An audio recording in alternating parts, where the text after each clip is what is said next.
Okay. So ಎಲ್ರಿಗೂ ಸುಸ್ವಾಗತ. ಇವತ್ತು ಆಮ್, 7ನೇ ದಿನದ ಭಗವದ್ಗೀತಾ ಕಾರ್ಯಕ್ರಮಕ್ಕೆ. So will start with the prayers.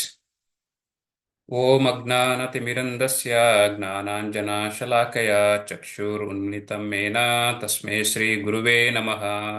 ನಮೋ ಓಂ ವಿಷ್ಣುಪಾದಾಯ ಕೃಷ್ಣಪೃಷ್ಠಾಯ ಭೂತಲೆ ಶ್ರೀಮತೆ ಭಕ್ತಿವೇದಾಂತ ಸ್ವಾಮಿನ್ ಇತಿ ನಾಮಿನೇ. ನಮಸ್ತೆ ಸಾರಸ್ವತೆ ದೇವೆ ಗೌರವಾಣಿ ಪ್ರಚಾರಿಣೆ ನಿರ್ವಿಶೇಷ ಶೂನ್ಯವಾದಿ ಪಾಶ್ಚಾತ್ಯ ದೇಶತಾರಿಣೆ. ಶ್ರೀಕೃಷ್ಣ ಚೈತನ್ಯ ಪ್ರಭು ನಿತ್ಯಾನಂದ ಶ್ರೀ ಅದ್ವೈತ ಗದಾಧರ ಶ್ರೀವಾಸಾದಿ ಗೌರಭಕ್ತವೃಂದ. ಹರೇ ಕೃಷ್ಣ ಕೃಷ್ಣ ಕೃಷ್ಣ ಹರೇ ಹರೇ, ಹರೇ ರಾಮ ರಾಮ ರಾಮ ಹರೇ ಹರೇ.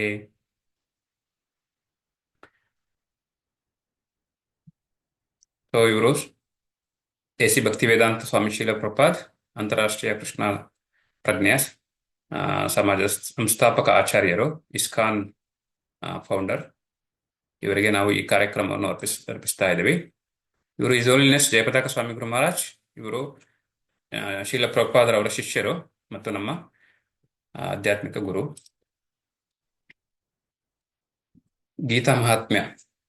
ಇವತ್ತು ನಾವು 7ನೇ ಗೀತಾ ಮಹಾತ್ಮ್ಯವನ್ನು ನೋಡ್ತಾ ಇದ್ದೀವಿ. ಇಲ್ಲಿ ಏನ್ ಹೇಳ್ತಾ ಇದ್ದಾರೆ?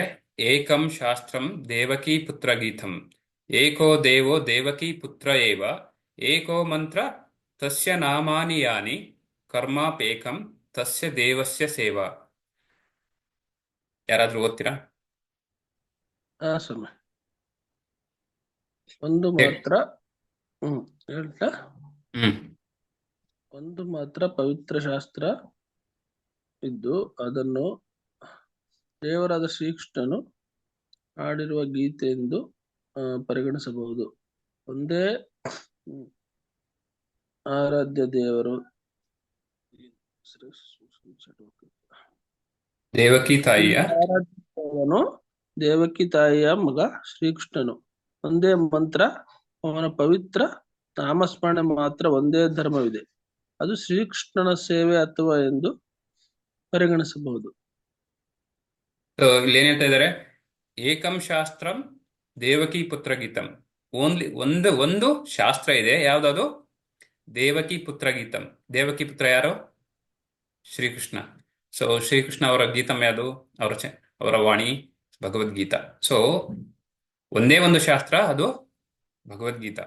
ಅದೇ ರೀತಿ ಏಕೋ ದೇವೋ ದೇವಕಿ ಪುತ್ರ ಏವ, ಒಬ್ಬನೇ ದೇವರು.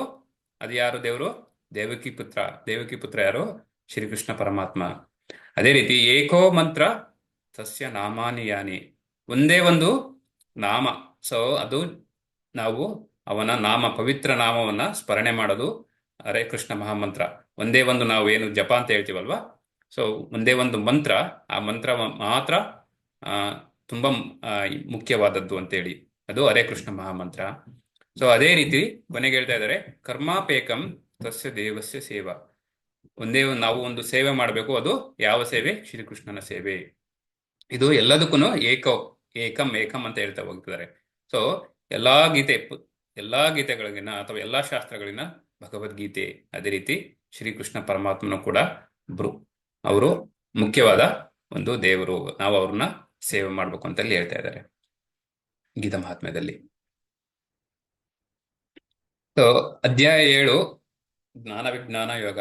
ಸೊ ನಮಗೆ ಈ ಜ್ಞಾನ ವಿಜ್ಞಾನ 7ನೇ ಅಧ್ಯಾಯ ಓದಕ್ಕೆ ಮುಂಚೆನೆ ಒಂದೆರಡು ಸ್ವಲ್ಪ ಅರ್ಥ ಮಾಡ್ಕೊಳ್ಳೋಣ. ಇಲ್ಲಿವರೆಗೂ ನಾವು ಒಂದು ಭಾಗವನ್ನ ಕಂಪ್ಲೀಟ್ ಮಾಡಾಯ್ತು ಅಲ್ವಾ? ಒಟ್ಟು ಭಗವದ್ಗೀತೆಯಲ್ಲಿ 3 ಭಾಗ ಇದೆ. 1ರಿಂದ 6ನೇ ಅಧ್ಯಾಯವರೆಗೂ ಒಂದು ಭಾಗ, 7ರಿಂದ 12ನೇ ಅಧ್ಯಾಯದವರೆಗೂ ಒಂದು ಭಾಗ, ಆಮೇಲೆ 13ರಿಂದ 18ರವರೆಗೂ ಒಂದು ಭಾಗ. ಸೊ ಮೊದಲ ಭಾಗ ಯಾವುದು? ಕರ್ಮಯೋಗ. 2ನೇ ಭಾಗ ಭಕ್ತಿ ಯೋಗ. 3ನೇ ಭಾಗ ಯಾವುದು? ಜ್ಞಾನಯೋಗ. ಸೊ ಹೀಗೆ ನಾವು ಈ ಭಕ್ತಿ ಯೋಗವನ್ನ ಮಧ್ಯದಲ್ಲಿ ಇಟ್ಟಿದ್ದಾರೆ. ಈ ಸ್ಯಾಂಡ್ವಿಚ್ ಇರುತ್ತಲ್ಲ, ಸ್ಯಾಂಡ್ವಿಚ್ ಅಲ್ಲಿ ಸೆಂಟ್ರಲ್ಲಿ ಸ್ಟಫ್ ಇಟ್ಟಿರ್ತಾರೆ ನೋಡಿ, ಎಲ್ಲ ಬ್ರೆಡ್ 2 ಕಡೆ 2 ಮಧ್ಯೆ ಏನು ಒಳಗಡೆ ಇಟ್ಟಿರ್ತಾರೆ ನೋಡಿ ಸ್ಯಾಂಡ್ವಿಚ್. ಸೊ ಸೆಂಟ್ರಲ್ಲಿ ಇರೋದೇ ಭಕ್ತಿ ಯೋಗ, ಸೇಫ್ಟಿ, ಸೆಕ್ಯೂರಿಟಿಗೋಸ್ಕರ ಆ ಥರ. ಸೊ ಭಕ್ತಿ ಯೋಗ ಮಧ್ಯದಲ್ಲಿ ಇಟ್ಟಿದ್ದಾರೆ. ಮೇಲೆ ಮತ್ತೆ ಕೆಳಗಡೆ ಏನಿಟ್ಟಿದ್ದಾರೆ? ಜ್ಞಾನಯೋಗ ಮತ್ತೆ ಕರ್ಮಯೋಗನ ಇಟ್ಟಿದ್ದಾರೆ. ಸೊ ಈಗ ನಾವು ಭಕ್ತಿಯೋಗಕ್ಕೆ ಎಂಟ್ರಿ ಆಗ್ತಿದ್ವಿ. ಸೊ ಇವತ್ತಿನಿಂದ ಭಕ್ತಿಯೋಗದಲ್ಲಿ ನಾವು ಎಂಟ್ರಿ ಆಗ್ತಿದೀವಿ. ನೆಕ್ಸ್ಟ್ 6 ಅಧ್ಯಾಯಗಳು ಫುಲ್ ಭಕ್ತಿ ಯೋಗದ ಬಗ್ಗೆನೇ ಇದೆ, ಭಕ್ತಿ ಬಗ್ಗೆ ಇರುತ್ತೆ. ಸೊ ಇಲ್ಲಿ ನೋಡೋಣ ನಾವು 7ನೇ ಅಧ್ಯಾಯಕ್ಕೆ ಹೋಗೋದಕ್ಕೂ ಮುಂಚೆನೆ ಸೊ 6ನೇ ಅಧ್ಯಾಯದ ಒಂದು ಸ್ವಲ್ಪ ಸಾರಾಂಶ ನೋಡ್ಬಿಡೋಣ. ಹೋದ್ವಾರ ನಾವೇನು ನೋಡಿದ್ವಿ ಅಂತ ಏನ್ ಡಿಸ್ಕಸ್ ಮಾಡಿದ್ವಿ ಅಂತೇಳಿ. ಓಕೆನಾ? ಯಾರಿಗಾದ್ರೂ ನೆನಪಿದೆಯಾ ಏನು 6ನೇ ಅಧ್ಯಾಯ ಏನು ಅಂತೇಳಿ?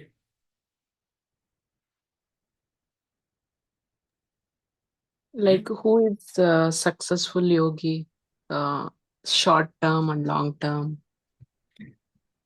Who is unsuccessful in Hare Krishna. and ಹ್ಮ್ ಅಷ್ಟಾಂಗ ಯೋಗದ ಬಗ್ಗೆನೂ ಡಿಸ್ಕಷನ್ ಆಗಿತ್ತು.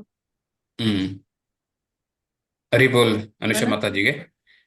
ಹರಿಬೋಲ್ ಮನಸ್ಸು ನಮ್ಮ ಶತ್ರುನ ಸ್ನೇಹಿತನ. ಹರಿಬೋಲ್ ಸುಧಾ ಮಾತಾಜಿಗೆ. ಮನಸ್ಸು ಶತ್ರು ಅಥವಾ ಸ್ನೇಹಿತ. ಹೌದು, ಅದು ಮೊದಲಿಗೆ ನಾವು ಅಭ್ಯಾಸ ಮಾಡಿದ್ವಿ. ಆಮೇಲೆ ಅನುಷ ಮಾತಾಜಿ ಹೇಳಿದಂಗೆ ಅಷ್ಟಾಂಗ ಯೋಗದ ಬಗ್ಗೆ ನೋಡಿದ್ವಿ. ಆಮೇಲೆ ಸಕ್ಸಸ್ಫುಲ್ ಅನ್ಸಕ್ಸಸ್ಫುಲ್ ಯೋಗಿ ಅಲ್ವಾ, ಯಾರು ಅದ್ರ ಬಗ್ಗೆ ನಾವು ಡೀಟೇಲ್ ಆಗಿ ಹೋಗೋದಕ್ಕಿಂತ ಮುಂಚೆ ಸೊ ಯೋಗಿ ಅಂತಂದ್ರೆ ಯಾರು ಭಕ್ತಿ ಅಭ್ಯಾಸದಲ್ಲಿ ಅಥವಾ ಜ್ಞಾನದ ಅಭ್ಯಾಸದಲ್ಲಿ ಇವೇನು ಲ್ಯಾಡರ್ ಇದೆಯಲ್ಲ, ಏಣಿ, ಭಕ್ತಿ ಏಣಿ ಇದೆಯಲ್ವಾ, ಅದರಲ್ಲಿ ಯೋಗದ ಏಣಿ ಇದೆಯಲ್ಲ, ಅದರಲ್ಲಿ ಭಕ್ತಿ ಯೋಗಿ ಆಗಿರ್ಬೋದು, ಕರ್ಮಯೋಗಿ ಆಗಿರ್ಬೋದು, ಅಥವಾ ಜ್ಞಾನಯೋಗಿ ಆಗಿರ್ಬೋದು, ಧ್ಯಾನ ಯೋಗಿ ಆಗಿರ್ಬೋದು, ಇಲ್ಲ ಯಾರು ದೇವರ ಯೋಗ ಅಂತಂದ್ರೆ ದೇವರ ಜೊತೆ ಕನೆಕ್ಟ್ ಮಾಡ್ಕೊಳ್ಳೋದು, ಸಂಬಂಧ ಮಾಡ್ಕೊಂಡು ಅವರು ಕೆಲಸವನ್ನ ಮಾಡೋದು, ಅದು ಯೋಗ. ಸೊ ನಾವು ಯಾವುದೇ ಕರ್ಮದಲ್ಲಿ ಯೋಗ ಸೇರಿಸಿದ್ರೆ, ದೇವರನ್ನ ಸೇರಿಸಿದ್ರೆ ಜೊತೆಯಲ್ಲಿ ಅದು ಕರ್ಮಯೋಗ ಆಗುತ್ತೆ. ನಮ್ಮ ಜ್ಞಾನದ ಜೊತೆ ದೇವರನ್ನ ಸೇರಿಸ್ಕೊಂಡ್ರೆ ಅದು ಜ್ಞಾನಯೋಗ ಆಗುತ್ತೆ. ನಮ್ಮ ಧ್ಯಾನದಲ್ಲಿ ಯೋಗ ಸೇರಿಸ್ಕೊಂಡ್ರೆ ಅದು ಧ್ಯಾನ ಯೋಗ. ಧ್ಯಾನ ಅಂತಂದ್ರೆ ಮೆಡಿಟೇಷನ್, ಸುಮ್ಮನೆ ಕುತ್ಕೊಂಡು ಮೂಗು ಉಸಿರು ಬಿಡೋದು, ಉಸಿರು ತಗೊಳ್ಳೋದು, ಆಮೇಲೆ ಅದ್ಯಾವ್ದು ಹೇಳ್ತಾರಲ್ಲ ಕೈಯಲ್ಲಿ ಅದು ಇದು ಏನು ಬೇರೆ ಬೇರೆ ಚಿಹ್ನೆ ಮೂಲಕ ಮಾಡೋದು, ಅದು ಯೋಗ. ಆಕ್ಚುಲ್ ಯೋಗ ಅಲ್ಲ, ಜಸ್ಟ್ ಓನ್ಲಿ ದೇಹಕ್ಕಷ್ಟೇ ಅದು. ನಮಗೆ ಆಧ್ಯಾತ್ಮಿಕವಾಗಿ ಏನು ಅದರಿಂದ ಉಪಯೋಗ ಇಲ್ಲ. ದೇವರ ಜೊತೆ ದೇವರನ್ನ ಸೇರಿಸ್ಕೊಂಡು ದೇವರನ್ನ ನಾವು ಧ್ಯಾನ ಮಾಡ್ಕೊಂಡು ಮಾಡಿದ್ರೆ ಅದು ಧ್ಯಾನ ಯೋಗ ಆಗುತ್ತೆ. ಸೊ ಹೀಗೆ ಲಾಸ್ಟ್ ವೀಕಲ್ಲಿ 6ನೇ ಅಧ್ಯಾಯದಲ್ಲಿ ನಾವು ಅಷ್ಟಾಂಗ ಯೋಗ ನೋಡಿದೀವಲ್ವಾ, ಅದು ಸ್ವಲ್ಪ ಡೀಟೇಲ್ ಆಗಿ ನಾವು ನೋಡಿದ್ವಿ. ಸೊ ನೆನಪಿದೆ 8 ಯಾವುದು ಅಷ್ಟಾಂಗ ಯೋಗಗಳು? ಯಾರಿಗಾದ್ರು ಕ್ವಿಕ್ ಆಗಿ?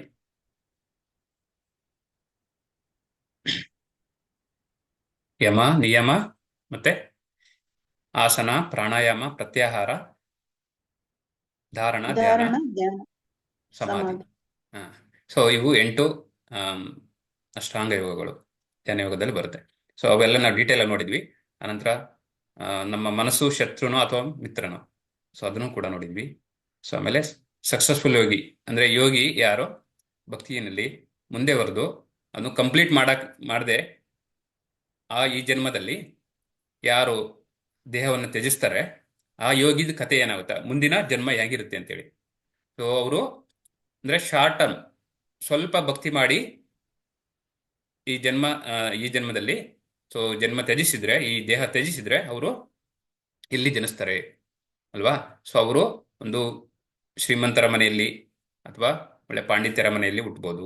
ಇವಾಗ ಸಕ್ಸಸ್ಫುಲ್ ಯೋಗಿ ತುಂಬಾ ದೀರ್ಘವಾಗಿ ಮಾಡಿ ಕಂಪ್ಲೀಟ್ ಆಗಿಲ್ಲ ಈ ಜನ್ಮದಲ್ಲಿ ಒಂದು ಭಕ್ತಿ ಅಂತಂದ್ರೂ ಅವರು ಭಕ್ತರ ಹೊಟ್ಟೆನಲ್ಲಿ, ಬ್ರಾಹ್ಮಣರ ಹೊಟ್ಟೆನಲ್ಲಿ ಹುಟ್ಟುತ್ತಾರೆ. ಸೊ ದಟ್ ಅವ್ರಿಗೆ ಧ್ಯಾನ ಭಕ್ತಿ ಕಂಟಿನ್ಯೂ ಮಾಡೋದಕ್ಕೆ ಅವ್ರಿಗೆ ಅನುಕೂಲ ಆಗಲಿ ಅಂತೇಳಿ ದೇವರು ಅದನ್ನ ಅವ್ರಿಗೆ ಒಳ್ಳೆ ಅಟ್ಲೀಸ್ಟ್ ಮನುಷ್ಯನ ಜನ್ಮ 100%, ಅದು ಮಾತ್ರ 100%.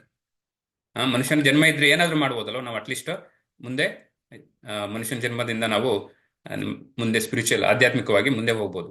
ಮನುಷ್ಯನ ಜನ್ಮನೇ ಸಿಕ್ಕಿಲ್ಲ ಅಂದ್ರೆ ಏನ್ ಮಾಡ್ತೀರಾ ಅಲ್ವಾ. ಸೊ ಅದಕ್ಕೋಸ್ಕರ ಮನುಷ್ಯನ ಜನ್ಮ ಗ್ಯಾರಂಟಿ, ಅದು 100%. ಅದರಲ್ಲೂ ನಮ್ಮ ಭಕ್ತಿ ಎಷ್ಟು ಮಾಡ್ತೀವಿ ಅದ್ರ ಮೇಲೆ ನಮಗೆ ಡಿಪೆಂಡ್ ಆಗಿ ನಮ್ಮ ಒಂದು ಕುಟುಂಬ, ಯಾವ ಕುಟುಂಬದ ಜೊತೆ ನಮಗೆ ಜನ್ಮ ಸಿಗುತ್ತೆ ಅನ್ನೋದು ಡಿಸೈಡ್ ಆಗುತ್ತೆ. ಅದು successful Yogi, unsuccessful Yogi. Successful Yogi ಅಂತಂದ್ರೆ ಅವನು ಸಕ್ಸಸ್ ಅಂದ್ರೆ ಅವನು ಈ ಜನ್ಮದಲ್ಲೇ 100% ಭಕ್ತಿ ಮುಗಿಸಿದ್ರೆ ಅವರು ಖಂಡಿತವಾಗಿಯೂ ಇಲ್ಲಿಂದ ಮುಕ್ತಿ ಹೊಂದ್ತಾರೆ, ಈ ಭೌತಿಕ ಪ್ರಪಂಚದಿಂದ ಮುಕ್ತಿ ಹೊಂದಿ ಅವರು ವೈಕುಂಠಕ್ಕೆ ಹೋಗ್ತಾರೆ, ದೇವರ ಹತ್ರಕ್ಕೆ ಅಂತ. ಸೊ ಅದು ಆಮೇಲೆ ಯಾರು ಉತ್ತಮ ಯೋಗಿ ಅಂತೇಳಿ ನೋಡಿದ್ವಿ. ಸೊ ಇಷ್ಟು ನಾವು ಅಧ್ಯಾಯ 6ರಲ್ಲಿ ನೋಡಿದ್ದು. ಇವಾಗ ಅಧ್ಯಾಯ 7ಕ್ಕೆ ಹೋಗೋಣ ನಾವೀಗ.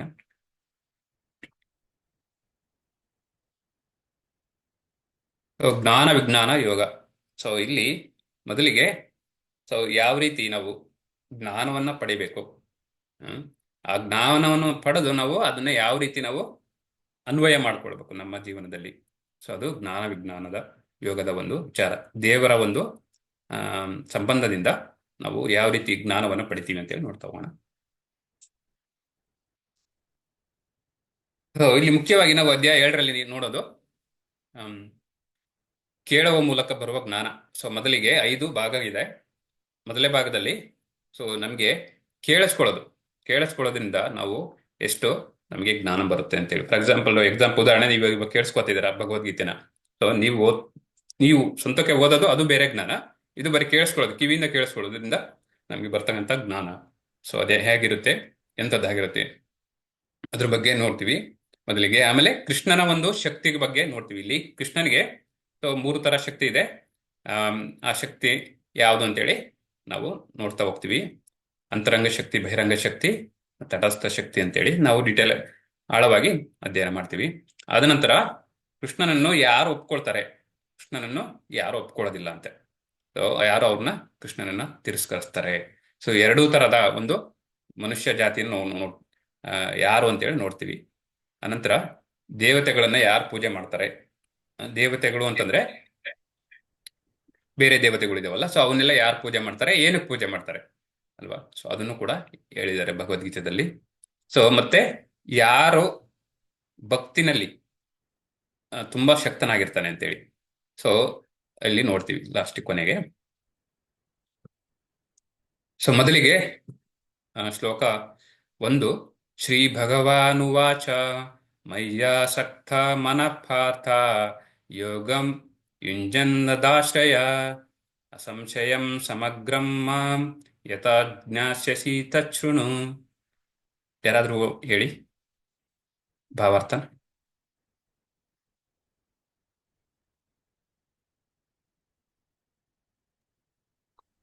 ದೇವೋತ್ತಮ ಪರಮ ಪುರುಷನು ಹೀಗೆ ಹೇಳಿದನು: ಪಾರ್ಥ, ನನ್ನಲ್ಲಿ ಆಸಕ್ತವಾದ ಮನಸ್ಸಿನಿಂದ ನನ್ನೊಳಗೊಂಡ ಸಂಪೂರ್ಣ ಪ್ರಜ್ಞೆಯಲ್ಲಿ ಯೋಗಾಭ್ಯಾಸವನ್ನು ಮಾಡುವುದರಿಂದ ನೀನು ನನ್ನನ್ನು ಸಂಪೂರ್ಣವಾಗಿಯೂ ಸಂಶಯವಿಲ್ಲದಂತೆಯೂ ತಿಳಿದುಕೊಳ್ಳಬಹುದು. ಇದು ಹೇಗೆ ಎನ್ನುವುದನ್ನು ಕೇಳು. ಹರಿಬೋಲ್. ಇಲ್ಲಿ ಏನ್ ಹೇಳ್ತಿದ್ದಾರೆ, ಸೊ ಮಯಾಸಕ್ತ ಮನಪಾರ್ಥ ಅಂದ್ರೆ ನಿನ್ನ ಮನಸ್ಸನ್ನ ಯಾವ ರೀತಿ ಎಷ್ಟು ಆಸಕ್ತಿಯಿಂದ ನನ್ನ ಮೇಲೆ ಒಂದು ಇಟ್ಟು ನಿನ್ನ ಮನಸ್ಸನ್ನ ಕಂಪ್ಲೀಟ್ ಆಗಿ ನನ್ನ ಮೇಲೆ ಕೇಂದ್ರೀಕರಿಸಿ ಸಂಪೂರ್ಣ ನನ್ನ ಪ್ರಜ್ಞೆಯಲ್ಲಿ ನೀನು ಯೋಗಾಭ್ಯಾಸ ಮಾಡೋದ್ರಿಂದ ಸೊ ಏನಾಗುತ್ತೆ, ಸೊ ನಿನಗೆ ಸಂಪೂರ್ಣವಾಗಿ ನೀನು ಯಾವುದೇನು ಡೌಟು ಬೇಡ ಅಲ್ಲಿ. ಸೊ ನೀನು ಆ ಥರ ಮಾಡಿದ್ರೆ ನಿನಗೆ ಜ್ಞಾನ ಬರುತ್ತೆ ಅಂತೇಳಿ. ಸೊ ಜ್ಞಾನ ಅಂದ್ರೆ ನಮಗೆ ಈ ನಾರ್ಮಲಿ ಮಟೀರಿಯಲ್ ಭೌತಿಕವಾಗಿ ಜ್ಞಾನ ಬರ್ತಕ್ಕಂಥದ್ದು, ಭೌತಿಕವಾದ ಜ್ಞಾನ ಅದೆಷ್ಟು ನಮಗೆ ಉಪಯೋಗ ಅಂತೇಳಿ. ಸೊ ನಾವು ಹೈಸ್ಕೂಲಲ್ಲಿ ಯಾರ್ಯಾರು ಅಲೆಕ್ಸಾಂಡರ್ ಅಂತೆ, ಮೊಘಲ್ ಚಕ್ರವರ್ತಿ ಯಾವ್ಯಾವ್ದು ಓದ್ತೀವಲ್ಲ, ಅದರಿಂದ ಏನು ನಮಗೆ ಅದರಿಂದ ಜ್ಞಾನ ಏನಾದರೂ ಉಪಯೋಗ ಇದೆಯಾ ನಾವು ಓದೋದ್ರಿಂದ? ಕೆಲವೊಂದು ಕಡೆ ಇರ್ಬೋದು, ಬಟ್ ನಾವು ಅದರಿಂದ ಅಷ್ಟೊಂದು ನಮಗೆ ಯಾವುದು ನೆನಪು ಕೂಡ ಇರೋದಿಲ್ಲ ಅಲ್ವಾ. ಸ್ಕೂಲಲ್ಲಿ ಎಷ್ಟು ಓದಿರ್ತೀವಿ, ಎಲ್ಲಿ ಅಷ್ಟು ಮಾಡಿರ್ತೀವಿ, ಯಾವುದು ನೆನಪಿರಲ್ಲ. ಬಟ್ ಇದು ಹಾಗಲ್ಲ ಈ ಜ್ಞಾನ. ಸೊ ಅವರು ಏನ್ ಹೇಳ್ತಿದ್ದಾರೆ, ನಾನು ಕೊಡ್ತಕ್ಕಂಥ ಜ್ಞಾನ, ಸೊ ದಯವಿಟ್ಟು ಕೇಳಿಸ್ಕೊ. ಇಲ್ಲಿ ಏನ್ ಹೇಳ್ತಿದ್ದಾರೆ ಲಾಸ್ಟಿಗೆ, ತಶ್ರುಣು ಅಂದ್ರೆ ಸೊ ದಯವಿಟ್ಟು ಕೇಳು, ಗಮನವಿಟ್ಟು ಕೇಳು ಅಂತ ಹೇಳ್ತಿದ್ದಾರೆ ಅರ್ಜುನನಿಗೆ. ಸೊ ನಾನು ಹೇಳ್ಕೊಡ್ತೀನಿ ಅಂದ್ರೆ ಇದು ಎಂಥ ಜ್ಞಾನ ಅಂದ್ರೆ ಇದು ನಾರ್ಮಲ್ ಈ ಸಾಮಾನ್ಯ ಜ್ಞಾನ ಅಲ್ಲ, ಇದು ಕಂಪ್ಲೀಟ್ ಆಗಿ ಕಾನ್ಫಿಡೆನ್ಷಿಯಲ್ ನಾಲೆಡ್ಜ್ ಅಂತ ಹೇಳ್ತಾರೆ. ಸೊ ಇದು ಕೇಳಿಸ್ಕೊ ದಯವಿಟ್ಟು ಅಂತ. ಇಲ್ಲಿ ಜ್ಞಾನವನ್ನ ಪಡೆಯೋದು ಯಾವ ರೀತಿ ಅಂತೇಳಿ, ಸೊ 3 ತರ ಇದೆ ಜ್ಞಾನವನ್ನು ಪಡೆಯೋದ್ರಲ್ಲಿ. ಸೊ ಒಂದು ಅವರೋಹಣ, ಆರೋಹಣ, ಅಸೆಂಡಿಂಗ್ ಆರ್ಡರ್, ಡಿಸೆಂಡಿಂಗ್ ಆರ್ಡರ್. ಅವರೋಹಣ, ಆರೋಹಣ, ಮತ್ತೆ ಇನ್ನೊಂದು ಫೇತ್, ನಂಬಿಕೆ. ಈ 3 ವಿಧಗಳಿಂದ ನಾವು ಜ್ಞಾನವನ್ನು ಪಡಿತೀವಿ. ಸೊ ಅಂದ್ರೆ ಅವರೋಹಣ, ಮೊದಲನೇದಾಗಿ ಅವರೋಹಣ ಅಂತ ಅಂದ್ರೆ ಫಸ್ಟ್ ಆರೋಹಣಕ್ಕೆ ಹೋಗ್ತೀವಿ. ಆರೋಹಣಕ್ಕೆ ಹೋಗೋಣ. ಆರೋಹಣ ಅಂದ್ರೆ ಬಾಟಮ್ ಟು ಟಾಪ್, ಅಥವಾ ಸೊ ಕೆಳಗಿನಿಂದ ಮೇಲೆ ಹೋಗೋದು. ಸೊ ಕೆಳಗಡೆಯಿಂದ ನಮಗೆ ಗೊತ್ತಿರೋ ವಿಚಾರನ ಇಟ್ಕೊಂಡು ನಾವು ರಿಸರ್ಚ್ ಮಾಡಿ ಅದರಿಂದ ನಾವು ಜ್ಞಾನ ಪಡೆಯೋದು. ಫಾರ್ ಎಕ್ಸಾಂಪಲ್ ಸೈಂಟಿಸ್ಟ್ ಎಲ್ಲ ಏನು ರಿಸರ್ಚ್ ಮಾಡ್ತಾರೆ ನೋಡಿ. ಸೊ ಅವ್ರು ಏನು ಮಾಡ್ತಾರೆ, ಜ್ಞಾನಿಗಳು ಸಂಶೋಧನೆ ಮಾಡ್ತಾರೆ, ಅವ್ರಿಗೆ ಗೊತ್ತಿರೋದು ಏನೋ ಒಂದು ತಗೊಳ್ತಾರೆ, ಅದ್ರ ಮೇಲೆ ರಿಸರ್ಚ್ ಮಾಡ್ತಾ ಹೋಗ್ತಾರೆ. ಸೊ ಅಧ್ಯಯನ ಮಾಡಿ ಒಂದು ಯಾವುದೋ ಒಂದು ರಿಸಲ್ಟ್ ಕೊಡ್ತಾರೆ ಕೊನೆಗೆ, ಫೈನಲ್. ಆಮೇಲೆ ಅವರು ಕೊಟ್ಟಿದ್ದ ಒಂದು ಫೈನಲ್ ರಿಸಲ್ಟು ಅವ್ರಿಗೆ ಡಾಕ್ಟರೇಟ್ ಎಲ್ಲ ಸಿಗುತ್ತೆ. ಅದನಂತರ 5-10 ವರ್ಷ 20 ವರ್ಷ ಆದಮೇಲೆ ಇದು ರಾಂಗು ಅಂತೇಳಿ ಇನ್ನೊಬ್ಬ ಸೈಂಟಿಸ್ಟ್ ಬರ್ತಾನೆ, ಇನ್ನೊಂದು ಪ್ರೂವ್ ಮಾಡ್ತಾರೆ ಅದ್ರ ಮೇಲೆ, ಇದು ತಪ್ಪಾಗಿ ಹೋಗುತ್ತೆ, ಇದು ಹೋಯ್ತು. ಅಂದ್ರೆ ಅವ್ರ ಜ್ಞಾನ ಹೆಂಗಿರುತ್ತೆ ಅಂದ್ರೆ ಎಲ್ಲ ಸ್ಪೆಕ್ಯುಲೇಟೆಡ್, ಅವ್ರಿಗೆ ಏನ್ ಅನ್ಸುತ್ತೋ ಅದು ಮಾಡಿರ್ತಾರೆ. ಸೊ ಅದು ನಿಜವಾದ ಪರಿಪೂರ್ಣ ಜ್ಞಾನ ಅಲ್ಲ ಅಂತೇಳಿ. ಸೊ ನಿಮಗೆ ಗೊತ್ತಲ್ವಾ, ಎಷ್ಟೊಂದು ಸೈಂಟಿಸ್ಟ್ ಯಾವುದೋ ಒಂದು ಟ್ಯಾಬ್ಲೆಟ್, ಮುಂಚೆ ಯಾವ್ದಿತ್ತು, ಡೋಲೋ ಇತ್ತಲ್ವಾ, ಜ್ವರ ಬಂದ್ರೆ ಡೋಲೋ ಯಾವುದೋ ಒಂದಿತ್ತಲ್ವಾ, ಅದಕ್ಕೂ ಮುಂಚೆ ಇನ್ನೊಂದಿತ್ತು, ಈಗ ಎಲ್ಲಿದೆ ಅದು? ಸೊ ಹಾಗೆ ಅವ್ರೇನು ಕಂಡುಹಿಡಿದಾರೋ ಅದು ಸಂಪೂರ್ಣವಾದ ಜ್ಞಾನ ಅಲ್ಲ ಅಂತ ಹೇಳಿದ್ರು. ಸೊ ಅವ್ರಿಗೇನು ಗೊತ್ತಿರೋದು ಅದನ್ನ ಮಾಡ್ತಾರೆ. ಸೊ ಸೈಂಟಿಸ್ಟ್ ಆಗಿರ್ಬೋದು, ಬೇರೆ ರೀತಿಯ ಅದು ಅಂತ ನಮ್ಗೆ ಗೊತ್ತಿರೋದ್ರ ಮೇಲೆ ಒಂದು ಸಂಶೋಧನೆ ಮಾಡಿ ಅದೇನೋ ಒಂದು ಕಂಡುಹಿಡೋದು, ಅದು ಜ್ಞಾನ. ಆ ಜ್ಞಾನ ಖಂಡಿತವಾಗಿ ಅಷ್ಟೊಂದು ಸಮಂಜಸ ಅಲ್ಲ ಅಂತ ಹೇಳ್ತಿದ್ದಾರೆ. ಅದು ಆರೋಹಣ, ಅಲ್ಲಿಂದ ಬರ್ತಕ್ಕಂಥ ಒಂದು ಜ್ಞಾನ. ಸೊ ಅವರೋಹಣ ಅಂತಂದ್ರೆ ಇದು ಮೇಲಿಂದ ಕೆಳಗಡೆ. ಸೊ ಗುರು ಪರಂಪರೆಯಿಂದ ಬರ್ತಕ್ಕಂಥ ಜ್ಞಾನ, ದೇವರು ಹೇಳ್ಕೊಟ್ಟಿರ್ತಕ್ಕಂಥ ಜ್ಞಾನ, ಅದರಿಂದ ಗುರುವಿಂದ ಗುರು ಶಿಷ್ಯರಿಗೆ ಬರ್ತಕ್ಕಂಥ ಒಂದು ಜ್ಞಾನ. ಯಾವ ರೀತಿ ಭಗವದ್ಗೀತಾ 5000 ವರ್ಷದ ಹಿಂದೆ ಅರ್ಜುನನಿಗೆ ಶ್ರೀಕೃಷ್ಣ ಪರಮಾತ್ಮ ಹೇಳ್ಕೊಟ್ರು, ಅದಕ್ಕಿಂತ ಹಿಂದೆ ವೈವಸ್ವತ ಮನುಗೆ ಹೇಳ್ಕೊಟ್ಟಿದ್ರು ಅಲ್ವಾ, 2 million ಬ್ಯಾಕ್ ಇಯರ್ಸ್ನಿಂದ ಹಿಂದೆ. ಸೊ ಹಾಗೆ ಗುರು ಶಿಷ್ಯ ಅವರ ಒಂದು ಪರಂಪರೆಯಲ್ಲಿ ಅವರಿಂದ ನೆಕ್ಸ್ಟ್ ಪೀಳಿಗೆಯಿಂದ ಹಾಗೇ ಬಂತು ಆ ಜ್ಞಾನ. ಸೊ ಈಗಲೂ ಇದೆ ಆ ಜ್ಞಾನ ಅಲ್ವಾ, ಭಗವದ್ಗೀತೆ ಅಂದ್ರೆ ಈಗಲೂ ಆ ಜ್ಞಾನ ಇದೆ. ಸೊ ಈ ರೀತಿ ಅದು ಅವರೋಹಣ ಅಂತ ಹೇಳ್ತಾರೆ. ಈ ತರ ಜ್ಞಾನವನ್ನ ಈ ಶಾಸ್ತ್ರಗಳಿಂದ ಬರ್ತಕ್ಕಂಥ ಜ್ಞಾನವನ್ನು ನಾವು ಪಡೆಯೋದು. ಸೊ ಇದು ಒಂದು ವಿಧಾನ. ಇನ್ನೊಂದು ವಿಧಾನ ಅಂತಂದ್ರೆ ಫೇತ್, ನಂಬಿಕೆ. ಸೊ ನಂಬಿಕೆ ಇಟ್ಕೊಂಡು ಅದು ನಾವು ಡಾಕ್ಟರ್ ಹತ್ರ ಹೋಗ್ತೀವಿ. ನಾವು ಡಾಕ್ಟರ್ ಹತ್ರ ಹೋದಾಗ ಅವರಿಗೆ ಆಪರೇಷನ್ನು, ಸರ್ಜರಿ ಎಲ್ಲ ಮಾಡ್ತಾರಲ್ವಾ. ಸೊ ನಾವು ಎಷ್ಟು ನಂಬಿಕೆ ಮೇಲೆ ಹೋಗ್ತೀವಿ ಅವರಿಗೆ ಅಲ್ವಾ, ನಂಬಿಕೆ ಮೇಲೆ ಹೋಗ್ತೀವಲ್ವಾ. ಅವರು ಒಳಗಡೆ ಏನ್ ಬೇಕಾದ್ರೂ ಮಾಡ್ಬೋದು, ನಮ್ಗೆ ಏನು ಗೊತ್ತಿರಲ್ಲ, ಅನಸ್ತೇಶಿಯಾ ಕೊಡ್ತಾರೆ, ನಮ್ಗೆ ಏನು ನೋಡಲ್ಲ, ಮತ್ತೆ ಒಳಗೆ ಯಾರು ಎಂಟ್ರಿನೂ ಕೂಡ ಇರಲ್ಲಲ್ವಾ. ಸೊ ಅವ್ರ ಮೇಲೆ ಫುಲ್ಲು ನಂಬಿಕೆ ಇಟ್ಕೊಂಡು ನಾವು ಹೋಗ್ತೀವಿ. ಸೊ ಅದು ನಂಬಿಕೆ ಮೇಲೆ ನಾವು ಇವಾಗ ಅವರೋಹಣ ಆರೋಹಣ ಈ 2 ವಿಧಾನದಲ್ಲಿ ಅದರಲ್ಲಿ ನಂಬಿಕೆ ಮುಖ್ಯ. ಸೊ ನಮಗೆ ಭಗವದ್ಗೀತೆ ಮೇಲೆ ನಂಬಿಕೆ ಇದೆ. ಸೊ ಹಾಗಾಗಿ ನಮಗೆ ನಂಬಿಕೆ ಇದ್ರೆ ಮಾತ್ರ ನಮಗೆ ಅದ್ರ ಜ್ಞಾನ ನಮಗೆ ಹೋಗುತ್ತೆ. ಇಲ್ಲ ನಂಬಿಕೆನೇ ಇಲ್ಲ ಅಂತಂದ್ರೆ ಸೊ ನಮಗೆ ಅದ್ರ ಮೇಲೆ ಇಂಟ್ರೆಸ್ಟ್ ಬರಲ್ಲ, ಆಸಕ್ತಿನೂ ಇರಲ್ಲಲ್ವಾ. ಸೊ ಹಾಗೆ ಒಂದು ನಂಬಿಕೆ, ಯಾವ ರೀತಿ ನಾವು ಡಾಕ್ಟರ್ ಮೇಲೆ ನಂಬಿಕೆ ಇಟ್ಟು ಡಾಕ್ಟರ್ ಹತ್ರ ಹೋಗ್ತೀವಿ, ಒಂದು ಇಂಜೆಕ್ಷನ್ ಮಾಡ್ತಾರೆ, ನಮಗೆ ಗೊತ್ತಿಲ್ಲ ಅವ್ರು ಏನು ಇಂಜೆಕ್ಷನ್ ಮಾಡ್ತಾರೆ, ಅದೊಂದು ನಂಬಿಕೆ ಅಲ್ವಾ. ನಾವು ಕೇಳ್ತೀವ ಯಾವ್ದು ಇಂಜೆಕ್ಷನ್, ಅದರಿಂದ ಏನು ಅಂತ ಏನು ಕೇಳೋದಿಲ್ಲಲ್ವಾ. ಸೊ ಅದೇ ರೀತಿ ನಾವು ವಿಮಾನದಲ್ಲಿ ಹೋಗ್ತೀವಿ. ವಿಮಾನದಲ್ಲಿ ಯಾರಾದ್ರೂ ಕೇಳಿದಾರ ಪೈಲಟ್ಗೆ ಎಷ್ಟು ಎಕ್ಸ್ಪೀರಿಯನ್ಸ್ ಇದೆ? ಅವನು ಅಷ್ಟು ಜನನು ಅವನ ಜೀವ ಅವನ ಕೈಯಲ್ಲಿರುತ್ತೆ. ನಾವು ಯಾವಾಗಲೂ ಕೇಳ್ತೀವ ಪೈಲಟ್ಗೆ? ಕೇಳೋದಿಲ್ಲ. ನಿನ್ನ ಎಕ್ಸ್ಪೀರಿಯನ್ಸ್ ಏನು, ನಿಂದೇನು ಅಂತ ಏನು ಕೇಳಲ್ಲ. ಅದೇ ರೀತಿ ಬಸ್ಸಲ್ಲಿ ಕುತ್ಕೊಂತೀವಿ, ಬಸ್ ಡ್ರೈವರ್ ನಾವು ಕೇಳ್ತೀವ ನೀವು ಯಾರೋ ನೀನು, ನಿನ್ನ ಒಂದು ಬ್ಯಾಕ್ ಗ್ರೌಂಡ್ ಏನು, ಅವ್ನು ಕಳ್ಳನೋ ಸುಳ್ಳನೋ ಕೊಲಗಾರನೋ ಏನೋ ಕೇಳಲ್ಲಲ್ವಾ. ಹೋಗಿ ಹತ್ಕೊಂಡು ಕುತ್ಕೊಂತೀವಿ. ಟ್ರೈನಲ್ಲೂ ಅಷ್ಟೇ ಅಲ್ವಾ. ಸೊ ಹಾಗಾಗಿ ಅಷ್ಟು ನಂಬಿಕೆ ಮೇಲೆ ನಾವು ಈ ಜನಗಳ ಮೇಲೆ ನಂಬಿಕೆ ಬಿಟ್ಟು ಹೋಗ್ತೀವಲ್ವಾ. ಬಟ್ ದೇವ್ರ ಮೇಲೆ ಯಾಕೆ ನಮಗೆ ಅಷ್ಟೊಂದು ನಂಬಿಕೆ ಇಲ್ಲ? ದೇವರು ಎಲ್ಲ ಕೊಟ್ಟಿದ್ದಾರೆ, ಆದರೆ ನಾವು ದೇವ್ರ ಮೇಲೆ ನಂಬಿಕೆ ಇಲ್ಲ. ಈ ನಂಬಿಕೆ ಅನ್ನೋದು ಮೊದಲು ಬರಬೇಕು, ಆಗ ನಮ್ಮ ಆ ಜ್ಞಾನ ಆಟೋಮೆಟಿಕ್ ಆಗಿ ನಮಗೆ ಸಿಗುತ್ತೆ. ಸೊ ಇದು ಅದೇ ದೇವ್ರನ್ನ ಹೆಂಗೆ ನಾವು ಅರ್ಥ ಮಾಡ್ಕೊಳ್ಳೋದು ಅಂತಂದ್ರೆ ಇದ್ರ ಮೂಲಕನೇ ಅರ್ಥ ಆಗುತ್ತೆ ನಮಗೆ.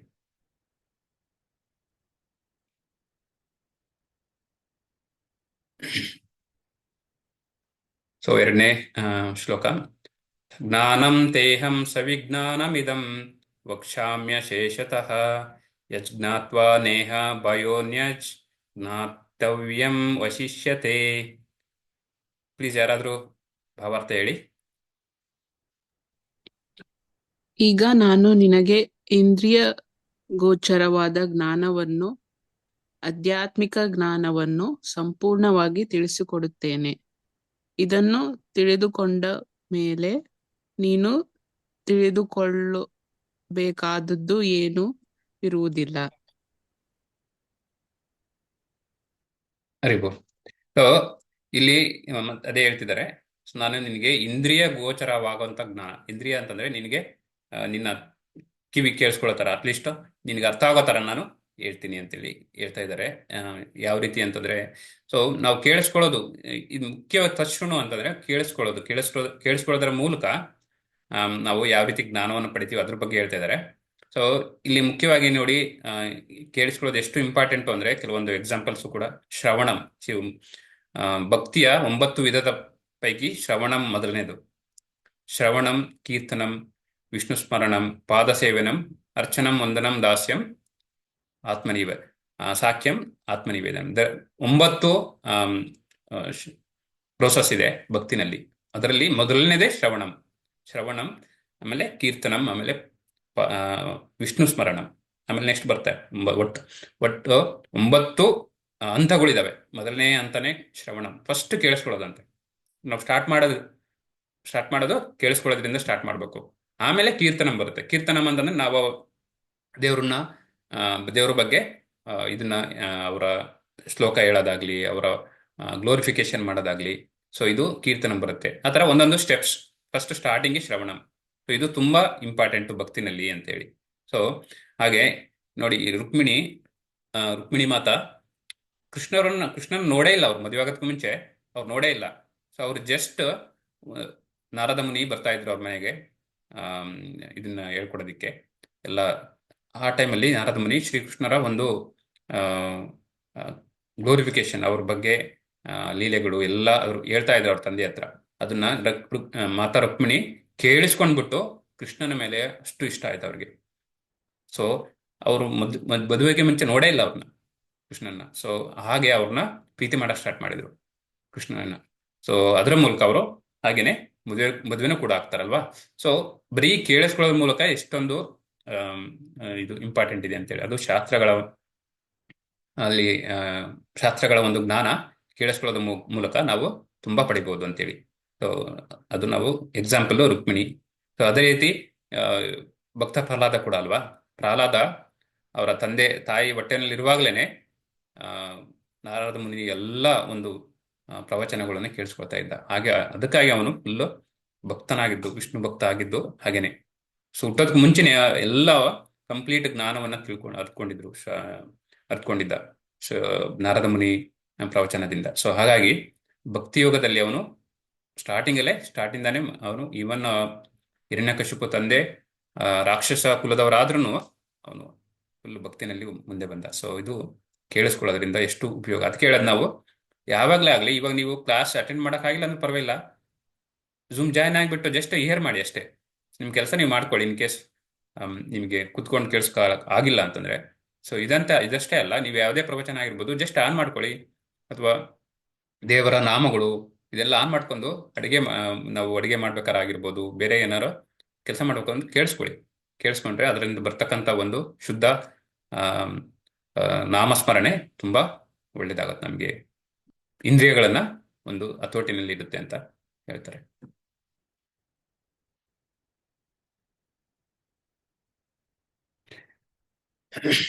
ಸೊ 3ನೇ ಶ್ಲೋಕ.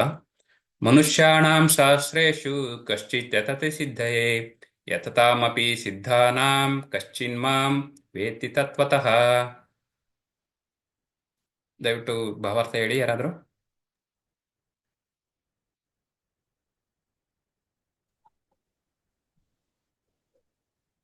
ಜನರಲ್ಲಿ ಒಬ್ಬನು ಪರಿಪೂರ್ಣತೆಗಾಗಿ ಪ್ರಯತ್ನಿಸಬಹುದು.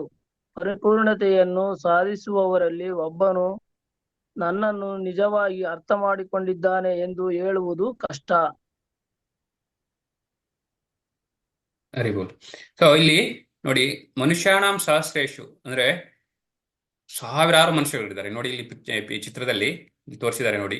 1000 ಲಕ್ಷ ಮಿಲಿಯನ್ ಲಕ್ಷ ಕೋಟಿಗಟ್ಟಲೆ ಇಷ್ಟು ಜನ ಇದ್ದಾರೆ. ಅದರಲ್ಲಿ ಅಷ್ಟು ಸಹಸ್ರ ಮನುಷ್ಯರಲ್ಲಿ ಕಶ್ಚಿತ್ ಯತತಿ ಸಿದ್ಧಯೇ ಅಂದ್ರೆ ಸ್ವಲ್ಪ ಜನ ಮಾತ್ರ ಅವರು ಸಿದ್ಧ ಅಂದ್ರೆ ಪರ್ಫೆಕ್ಷನ್ಗೆ ಟ್ರೈ ಮಾಡ್ತಾರೆ ಅಂತ. ಪರ್ಫೆಕ್ಷನ್ ಅಂತಂದ್ರೆ ದೇವರದ ಒಂದು ದೇವರನ್ನ ಜಸ್ಟ್ ಅರ್ಥ ಮಾಡ್ಕೊಳ್ಳೋದಷ್ಟೇ, ಅವ್ರನ್ನ ಬೇರೆ ಮುಂದಕ್ಕೆ ಹೋಗಿಲ್ಲ. ಸೊ ದೇವರು ಅಂತ ಇದ್ದಾನೆ ಅಂತಂತೂ ಅನ್ನೋದೊಂದು ಅರ್ಥ ಮಾಡ್ಕೊಳ್ಳೋದಿಕ್ಕೆ ಓನ್ಲಿ ಸ್ವಲ್ಪ ಜನ, ಸಾವಿರಾರು ಜನದಲ್ಲಿ, ಲಕ್ಷಾನು ಜನದಲ್ಲಿ ಸ್ವಲ್ಪ ಕೆಲವೇ ನಂಬರ್ಸು ಜನ ಆ ದೇವ್ರನ್ನ ಅರ್ಥ ಮಾಡ್ಕೊಳ್ಳೋಕೆ ಟ್ರೈ ಮಾಡ್ತಾರೆ. ಆ ನಂತರ ಅದರಲ್ಲಿ ಯತತಾಮಪಿ ಸಿದ್ಧಾನಂ ಕಶ್ಚಿನ್ ಮಾಂ ವೇತ್ತಿ ತತ್ವತಃ, ಅಷ್ಟರಲ್ಲಿ ಕೆಲವರು ಮಾತ್ರ ಈ ಭಕ್ತಿ ಹಂತಕ್ಕೆ ಬರೋದು ಅಂತ. 1000 ಜನ, 1,00,000 ಜನದಲ್ಲಿ 100 ಜನ ದೇವರ ಅರ್ಥ ಮಾಡ್ಕೊಂಡ್ರೆ ಆ 100 ಜನದಲ್ಲಿ ಮತ್ತೆ ಒಬ್ಬನೋ ಅಥವಾ ಇಬ್ಬರು ದೇವ್ರನ್ನ ಅರ್ಥ ಮಾಡ್ಕೊಂಡು ಮತ್ತೆ ಭಕ್ತಿ ಹಂತಕ್ಕೆ ಬರೋದು ಅಂತೇಳಿ ಇಲ್ಲಿ ಹೇಳ್ತಿದ್ದಾರೆ. ತುಂಬಾ ರೇರೆಸ್ಟ್ ಅಂತೇಳಿ. ಸೊ ಅದು ನಾವು ಅರ್ಥ ಮಾಡ್ಕೋಬೇಕು. ಸೊ ಇಲ್ಲಿ ಭಾಗವತಂ ಅಥವಾ ಭಗವದ್ಗೀತೆನ ಅರ್ಥ ಮಾಡ್ಕೊಳ್ಳೋದು ಅಷ್ಟು ಸುಲಭ ಅಲ್ಲ. ನಾನು ಹೇಳಿದ್ದೆಲ್ಲ ನಿಮಗೆ. ಸೊ ಈ ಭಗವದ್ಗೀತೆ ಕೇಳೋದಕ್ಕೆ ನೀವು ಬಂದಿದ್ದೀರಾ ಅಂತಂದ್ರೆ ನೀವು ಯಾವುದೋ ಜನ್ಮದ ಹಿಂದಿನ ಜನ್ಮದಲ್ಲಿ ನೀವು ಯಾವುದೋ ಒಂದು ಭಕ್ತಿ ಮಾಡಿ ಅಟ್ಲೀಸ್ಟ್ ಏನು ಸ್ವಲ್ಪ ಇನ್ಕಂಪ್ಲೀಟ್ ಆಗಿ ಈ ಜನ್ಮದಲ್ಲಿ ಮತ್ತೆ ಬರ್ತಾ ಇದ್ದೀರಾ ಅಂತ ಅರ್ಥ ಮಾಡ್ಕೋಬೇಕು. ಸೊ ಇಲ್ಲಾಂದ್ರೆ ನಾರ್ಮಲ್ಲಿ ನೋಡಿ, ಎಷ್ಟೋ ಜನಕ್ಕೆ ನಾವು ಭಗವದ್ಗೀತೆ ಅಂದ್ರೆ ಹತ್ರಕ್ಕೆ ಬರಲ್ಲ. ಭಗವದ್ಗೀತೆ ಬುಕ್ಸ್ ನಾವು ಕೊಡ್ಬೇಕಾದ್ರೆ ಬೇಕಾ ಅಂತ ಕೇಳಿದ್ರೆ ನಮಗೆ ಬೇಡ ಅಂತ ಹೇಳ್ತಾರೆ. ತಗೊಂಡೋಗಿ ಜಸ್ಟ್ ಮನೆಗೆ ಇಟ್ಕೊಳ್ಳಿ, ನೀವು ಓದೋದ್ ಬೇಡ, ಜಸ್ಟ್ ಮನೆಗೆ ಇಟ್ಕೊಳ್ಳಿ. ಟೈಮ್ ಬಂದಾಗ ಬೇಕಿದ್ರೆ ನೀವು ಓಪನ್ ಮಾಡ್ಬೋದು ಅಂದ್ರೆ ಇಲ್ಲ ನಮಗೆ ಬೇಡ ಅಂತಾರೆ. ಸೊ ಹಾಗಾಗಿ ಎಷ್ಟೋ ಜನ ಭಗವದ್ಗೀತೆ ಅಂದ್ರೂ ಅವರಿಗೆ ಅದು ಗೊತ್ತಾಗೋದು ಅದ್ರ ಬೇಕಾಗೇ ಇಲ್ಲ ಅಂತ. ಸೊ ವೆರಿ ರೇರ್ ಅಂತ ಹೇಳಿ. ಸೊ ಮುಂದಿನ ಶ್ಲೋಕ, ಭೂಮಿರಾಪೋ ಅನಿಲೋ ವಾಯೋ ಕಮ್ಮನೋ ಬುದ್ಧಿರೇವಚ ಅಹಂಕಾರ ಇತಿ ಯಮ್ಮೆ ಭಿನ್ನ ಪ್ರಕೃತಿರಷ್ಟದ. ಯಾರಾದ್ರೂ ಓದ್ತೀರಾ ಅರ್ಥ? ಭೂಮಿ, ನೀರು, ಅಗ್ನಿ, ವಾಯು, ಆಕಾಶ, ಮನಸ್ಸು, ಬುದ್ಧಿ ಮತ್ತು ಅಹಂಕಾರ ಈ 8 ನನ್ನ ಪ್ರತ್ಯೇಕಗೊಂಡ ಭೌತಿಕ ಶಕ್ತಿಗಳಾಗಿವೆ. ಸೊ ಇಲ್ಲಿ ನೋಡಿ, ಭೂಮಿ ಆಪೋ, ಭೂಮಿ ಮೀನ್ಸ್ ಅರ್ತ್, ಆಪೋ ಅಗ್ನಿ ಸಾರಿ ನೀರು, ಅನಲೋ ಅಂದ್ರೆ ಅಗ್ನಿ, ಆಮೇಲೆ ವಾಯು ಅಂದ್ರೆ ಗಾಳಿ. ಸೊ ಇದು ಈ ಏನು 5 ಅಂಶಗಳು ಇವಕ್ಕೇನು ಹೇಳ್ತೀವಿ ನಾವು, ಈ ಐಹಿಕ ಶರೀರ ಇದೆಯಲ್ಲ, ಹೊರಗಡೆನ ದೇಹ, ನಮ್ದೇನು ಒಟ್ಟಿದ್ದಾರೆ ಏನದು ಐಹಿಕ ಶರೀರ ಅಂತ ಹೇಳ್ತೀವಲ್ಲ, ಹೊರಗಡೆ ಗ್ಲಾಸ್ ಬಾಡಿಗೆ ಐಹಿಕ ಶರೀರ, ಈ 5 ಅಂಶಗಳಿಂದ ಕೂಡಿದೆ, ರೈಟ್? ಸೊ ಭೂಮಿ, ನೀರು, ಅಗ್ನಿ, ವಾಯು, ಆಕಾಶ, ಮತ್ತೆ ಅಹಂಕಾರ ಇತಿಯಂ ಮೇ, ಅಹಂಕಾರ, ಬುದ್ಧಿ ಮತ್ತೆ ಮನಸ್ಸು, ಈ 3 ಸೇರಿದ್ರೆ 8 ಒಟ್ಟು. ಈ ಐಹಿಕ ಶರೀರ, ಸೂಕ್ಷ್ಮ ಶರೀರ ಅಲ್ವಾ, ಈ 2 ಶರೀರ, ಒಟ್ಟು 3 ಶರೀರ ಅಲ್ವಾ. ಹೊರಗಡೆ ಇರತಕ್ಕಂಥ ಒಂದು ದೇಹ ಐಹಿಕ ಶರೀರ, ಅದ್ರ ಒಳಗಡೆ ಇರತಕ್ಕಂಥದ್ದು ಮನಸ್ಸು, ಬುದ್ಧಿ, ಅಹಂಕಾರದಿಂದ ಮಾಡ್ತಕ್ಕಂಥ ಸಟಲ್ ಬಾಡಿ ಅಂತ ಹೇಳ್ತೀವಿ, ಸೂಕ್ಷ್ಮ ಶರೀರ. ಅದ್ರ ಒಳಗಡೆ ಇರತಕ್ಕಂಥದ್ದು ಆತ್ಮ. ಸೊ ಈ ಹೊರಗಡೆ ಏನು 2 ಶರೀರ ಇದೆಯಲ್ಲ, ಸೊ ಇದು ನನ್ನ ಒಂದು ಭೌತಿಕ ಶಕ್ತಿ ಅಂತ ಹೇಳ್ತಿದ್ದಾರೆ ಅವರ ಕೃಷ್ಣ ಇವಾಗ ಹೇಳ್ತಾ ಇರೋದು ಅವರ ಶಕ್ತಿಗಳ ಬಗ್ಗೆ. ಸೊ ನನ್ನ ಶಕ್ತಿ ಯಾವ್ದ್ಯಾವ್ದಿದೆ ಅಂತ ಅವ್ರು ನಾನು ಹೇಳಿದ್ದಲ್ಲ, 3 ತರದ ಶಕ್ತಿಗಳು ಉಂಟು ಕೃಷ್ಣ ಪರಮಾತ್ಮಗೆ. ಸೊ ಯಾವುದೋ ಒಂದು ಅಂತರಂಗ ಶಕ್ತಿ, ಬಹಿರಂಗ ಶಕ್ತಿ ಮತ್ತೆ ತಟಸ್ಥ ಶಕ್ತಿ ಅಂತ ಹೇಳ್ತೀವಿ. ಸೊ ಇದು ನಮ್ಮ ದೇಹ ಅದ್ಯಾವ್ದ್ರಿಂದ ಮಾಡಲ್ಪಟ್ಟಿರುತ್ತೆ, ಮ್ಯಾಟರ್ ಅಂತ ಹೇಳ್ತೀವಲ್ಲ. ಸೊ ಈ 8 ಅಂಶಗಳಿಂದ ಮಾಡಿರ್ತಕ್ಕಂಥದ್ದು ಅದು ನನ್ನ ಒಂದು ಬಹಿರಂಗ ಶಕ್ತಿ ಅಥವಾ ಎಕ್ಸ್ಟರ್ನಲ್ ಎನರ್ಜಿ ಅಂತ ಇಲ್ಲಿ ಹೇಳ್ತಾ ಇದ್ದಾರೆ.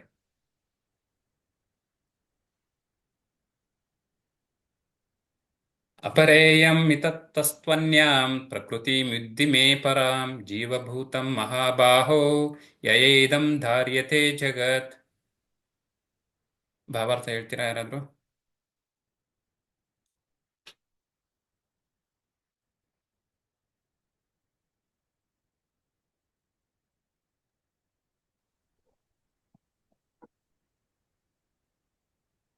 ಮಹಾಬಾಹುವಾದ ಅರ್ಜುನನೇ, ಇವಲ್ಲದೆ ನನ್ನ ಇನ್ನೂ ಶ್ರೇಷ್ಠವಾದ ಮತ್ತೊಂದು ಶಕ್ತಿ ಇದೆ. ಅದು ಈ ಭೌತಿಕ ಮತ್ತು ಕೆಳಮಟ್ಟದ ಪ್ರಕೃತಿಯ ಸಂಪನ್ಮೂಲಗಳನ್ನು ಬಳಸಿಕೊಳ್ಳುತ್ತಿರುವ ಜೀವಿಗಳಿಂದ ಆದದ್ದು. ಇಲ್ಲಿ ಒಂದು ಪರಾಶಕ್ತಿ, ಅನ್ನೊಂದು ಅಪರ. ಪರಾಶಕ್ತಿ ಇಂಟರ್ನಲ್ ಎನರ್ಜಿ, ಅಂತರಂಗ ಶಕ್ತಿ. ಅಪರ ಅಂದ್ರೆ ಸೊ ಎಕ್ಸ್ಟರ್ನಲ್ ಎನರ್ಜಿ. ನಾನೇನು ಹೇಳಿದ್ದೆ, ಬಹಿರಂಗ ಶಕ್ತಿ ಅಲ್ವಾ. ಸೊ ಅವರು ಇನ್ನೊಂದು ಶಕ್ತಿ ಇದೆ, ಇವಾಗ ಹೇಳಿದ್ದು ಅವರು ಅಪರ ಶಕ್ತಿ, ಅದು ಆ, ಬಹಿರಂಗ ಶಕ್ತಿ. ಏನು ನಾವು 8 ಎಲಿಮೆಂಟ್ಸ್ ಏನು ನೋಡಿದ್ವಲ್ಲ, ಸೊ ಅದು ದೈಹಿಕ ಶರೀರ ಮತ್ತೆ ಸೂಕ್ಷ್ಮ ಶರೀರದ್ದು. ಮತ್ತೆ ಹೇಳ್ತಿದ್ದಾರೆ ಇನ್ನೊಂದು ಶಕ್ತಿ ಇದೆ ನಂದು ಅಂತ. ಅದು ಯಾವ್ದ್ರಿಂದ ಆಗಿರೋದು? ಜೀವಿಗಳದ್ದು. ಸೊ ಅದ್ಯಾವ್ದು ಶಕ್ತಿ ಅಂತ ನೋಡೋಣ ಇವಾಗ. ಇಲ್ಲಿ ನೋಡಿ, ಈ ಮೊದಲನೇ ಚಿತ್ರದಲ್ಲಿ ಇರತಕ್ಕಂಥದ್ದು ಡಾಲ್, ಗೊಂಬೆ. ಇದು ಗೊಂಬೆ, ಇದು ಕಂಪ್ಲೀಟ್ ಆಗಿ ಇದಕ್ಕೆ ಜೀವ ಇಲ್ಲ ಅಲ್ವಾ. ಸೊ ಇದು ಅವ್ರದ್ದು ಬಹಿರಂಗ ಶಕ್ತಿ. ಇವನ್ನ ನಮ್ಮ ದೇಹ ಅಷ್ಟೇ ಅಲ್ಲ, ಹೊರಗಡೆ ನಿಮ್ಗೆ ಏನ್ ಕಣ್ಣಿಗೆ ಕಾಣುತ್ತೆ ನೋಡಿ, ಕಣ್ಣಿಗೆ ಕಾಣೋದೆಲ್ಲನೂ ಕೂಡ ಅವರ ಭೌತಿಕ ಶಕ್ತಿ ಅಥವಾ ಬಹಿರಂಗ ಶಕ್ತಿ. ಯಾವುದೇ ಆಗಿರೋ ಕಲ್ಲು, ಮಣ್ಣು, ಹ್ಮ್ ಎಲ್ಲನೂ ಕಣ್ಣಿಗೆ ಕಾಣ್ತಕ್ಕಂಥದ್ದು ಎಲ್ಲನೂ ಕೂಡ ಅವರ ಬಹಿರಂಗ ಶಕ್ತಿ. ಪ್ರಕೃತಿನಲ್ಲಿ ಏನು ಕಾಣುತ್ತೋ ಅದು ಕೂಡ. ಸೊ ಅದು ಬಹಿರಂಗ ಶಕ್ತಿ. ಇಲ್ಲಿ ಒಂದು ಎಕ್ಸಾಂಪಲ್ ನಾವು ಇಲ್ಲಿ ಗೊಂಬೆ ತೋರಿಸಿದಾರಲ್ವಾ, ಅದಕ್ಕೆ ಜೀವ ಇಲ್ಲ. ಸೊ ಅದು ಅವರ ಬಹಿರಂಗ ಶಕ್ತಿ, ಅವರ ಒಂದು ಶಕ್ತಿ. ಅದು ಕೂಡ ತುಂಬಾ ಸ್ಟ್ರಾಂಗು ಆ ಶಕ್ತಿ. ಅದೇ ರೀತಿ ಇಲ್ಲಿ ಎರಡನೇ ಚಿತ್ರದಲ್ಲಿ ನೋಡಿ. ಸೊ ಎರಡನೇ ಚಿತ್ರದಲ್ಲಿ ಈ ಬದಲಿಗೆ ಡಾಕ್ಟರ್ ಇದ್ದಾರೆ, ಈ ಕಡೆ ಪಕ್ಕದಲ್ಲಿ ಆತ್ಮ. ಇದು ಆತ್ಮ. ಈ ಆತ್ಮ ಮತ್ತೆ ಈ ಮ್ಯಾಟರ್ ಅಂದ್ರೆ ಈ ಭೌತಿಕ ಶಕ್ತಿ ಅದು ಸೇರಿಸ್ಕೊಂಡಿರೋದು. ನಮ್ಮ ಮನುಷ್ಯನ ಜೀವ ಇದು ಮಿಕ್ಸ್, ಎರಡು ಮಿಕ್ಸ್ ಅಲ್ವಾ, ಮ್ಯಾಟರ್ ಮತ್ತೆ ಸ್ಪಿರಿಟ್. ಅಂದ್ರೆ ಅಂತರಂಗ ಶಕ್ತಿ ಮತ್ತೆ ಬಹಿರಂಗ ಶಕ್ತಿ ಸೇರ್ಕೊಂಡಿರೋದು. ಏಕೆಂದ್ರೆ ಆತ್ಮ ಬಂದು ಅವರ ಅಂತರಂಗ ಶಕ್ತಿ, ಆದ್ರೆ ದೇಹ ಬಂದು ಬಹಿರಂಗ ಶಕ್ತಿ. ಇವೆರಡೂ ಸೇರ್ಕೊಂಡ್ರಿಂದ ನಾವು ಮಾರ್ಜಿನಲ್ ಎನರ್ಜಿ ಅಥವಾ ತಟಸ್ಥ ಶಕ್ತಿ ಅಂತ ಹೇಳ್ತೀವಿ. ಸೊ ಇವನ್ ನಮಗೆ ಈ ಆತ್ಮ ನಾವೇನು part and parcel of lord ಅಲ್ವಾ. ಸೊ ಮಮೈವಾಂಶೋ ಜೀವಲೋಕೆ ಜೀವಭೂತ ಸನಾತನ. ಸೊ ಅವರ ಒಂದು ಅಂಶ. ಬಟ್ ಒಂದು ಸರಿ ನಾವು ದೇಹವನ್ನ ತಗೊಂಡ್ರೆ, ದೈಹಿಕ ಶಕ್ತಿಯನ್ನ ತಗೊಂಡಾದ ತಕ್ಷಣ ಅದು ಕಂಪ್ಲೀಟ್ ಆಗಿ ಬಂಧನಕ್ಕೆ ಒಳಗಾಗುತ್ತೆ. ಸೊ ಹಾಗಾಗಿ ಇದು ತಟಸ್ಥ ಶಕ್ತಿ. ಸೊ ಇಲ್ಲಿ ಕೊನೆಗೆ ನೋಡ್ತಿರೋದು ನಾವು ಇದು ಕೂಡ ಅವರ ಒಂದು ಅಂತರಂಗ ಶಕ್ತಿ. ಸೊ ಅವರು ಕಂಪ್ಲೀಟ್, ಇವನ್ ವೈಕುಂಠದಲ್ಲಿ ಯಾವುದೇ ಒಂದು ನೋಡಿದ್ರು ಕೂಡ ಅಲ್ಲಿ ಅವ್ರದ್ದು ಕಂಪ್ಲೀಟ್ ಅಂತರಂಗ ಶಕ್ತಿನಲ್ಲಿರೋದು. ಸೊ ಇವನ್ ಪ್ರಾಣಿಗಳಿಂದ ಇಟ್ಕೊಂಡು, ಸೊ ಅದು ಅವರ ಅಂತರಂಗ ಶಕ್ತಿ. ಈ 3 ಒಟ್ಟು ಶಕ್ತಿಗಳು ಕೃಷ್ಣ. ಒಂದು ಅಂತರಂಗ ಶಕ್ತಿ, ಬಹಿರಂಗ ಶಕ್ತಿ, ತಟಸ್ಥ ಶಕ್ತಿ. ಮನುಷ್ಯ ಅಥವಾ ಜೀವಿಗಳು ತಟಸ್ಥ ಶಕ್ತಿ.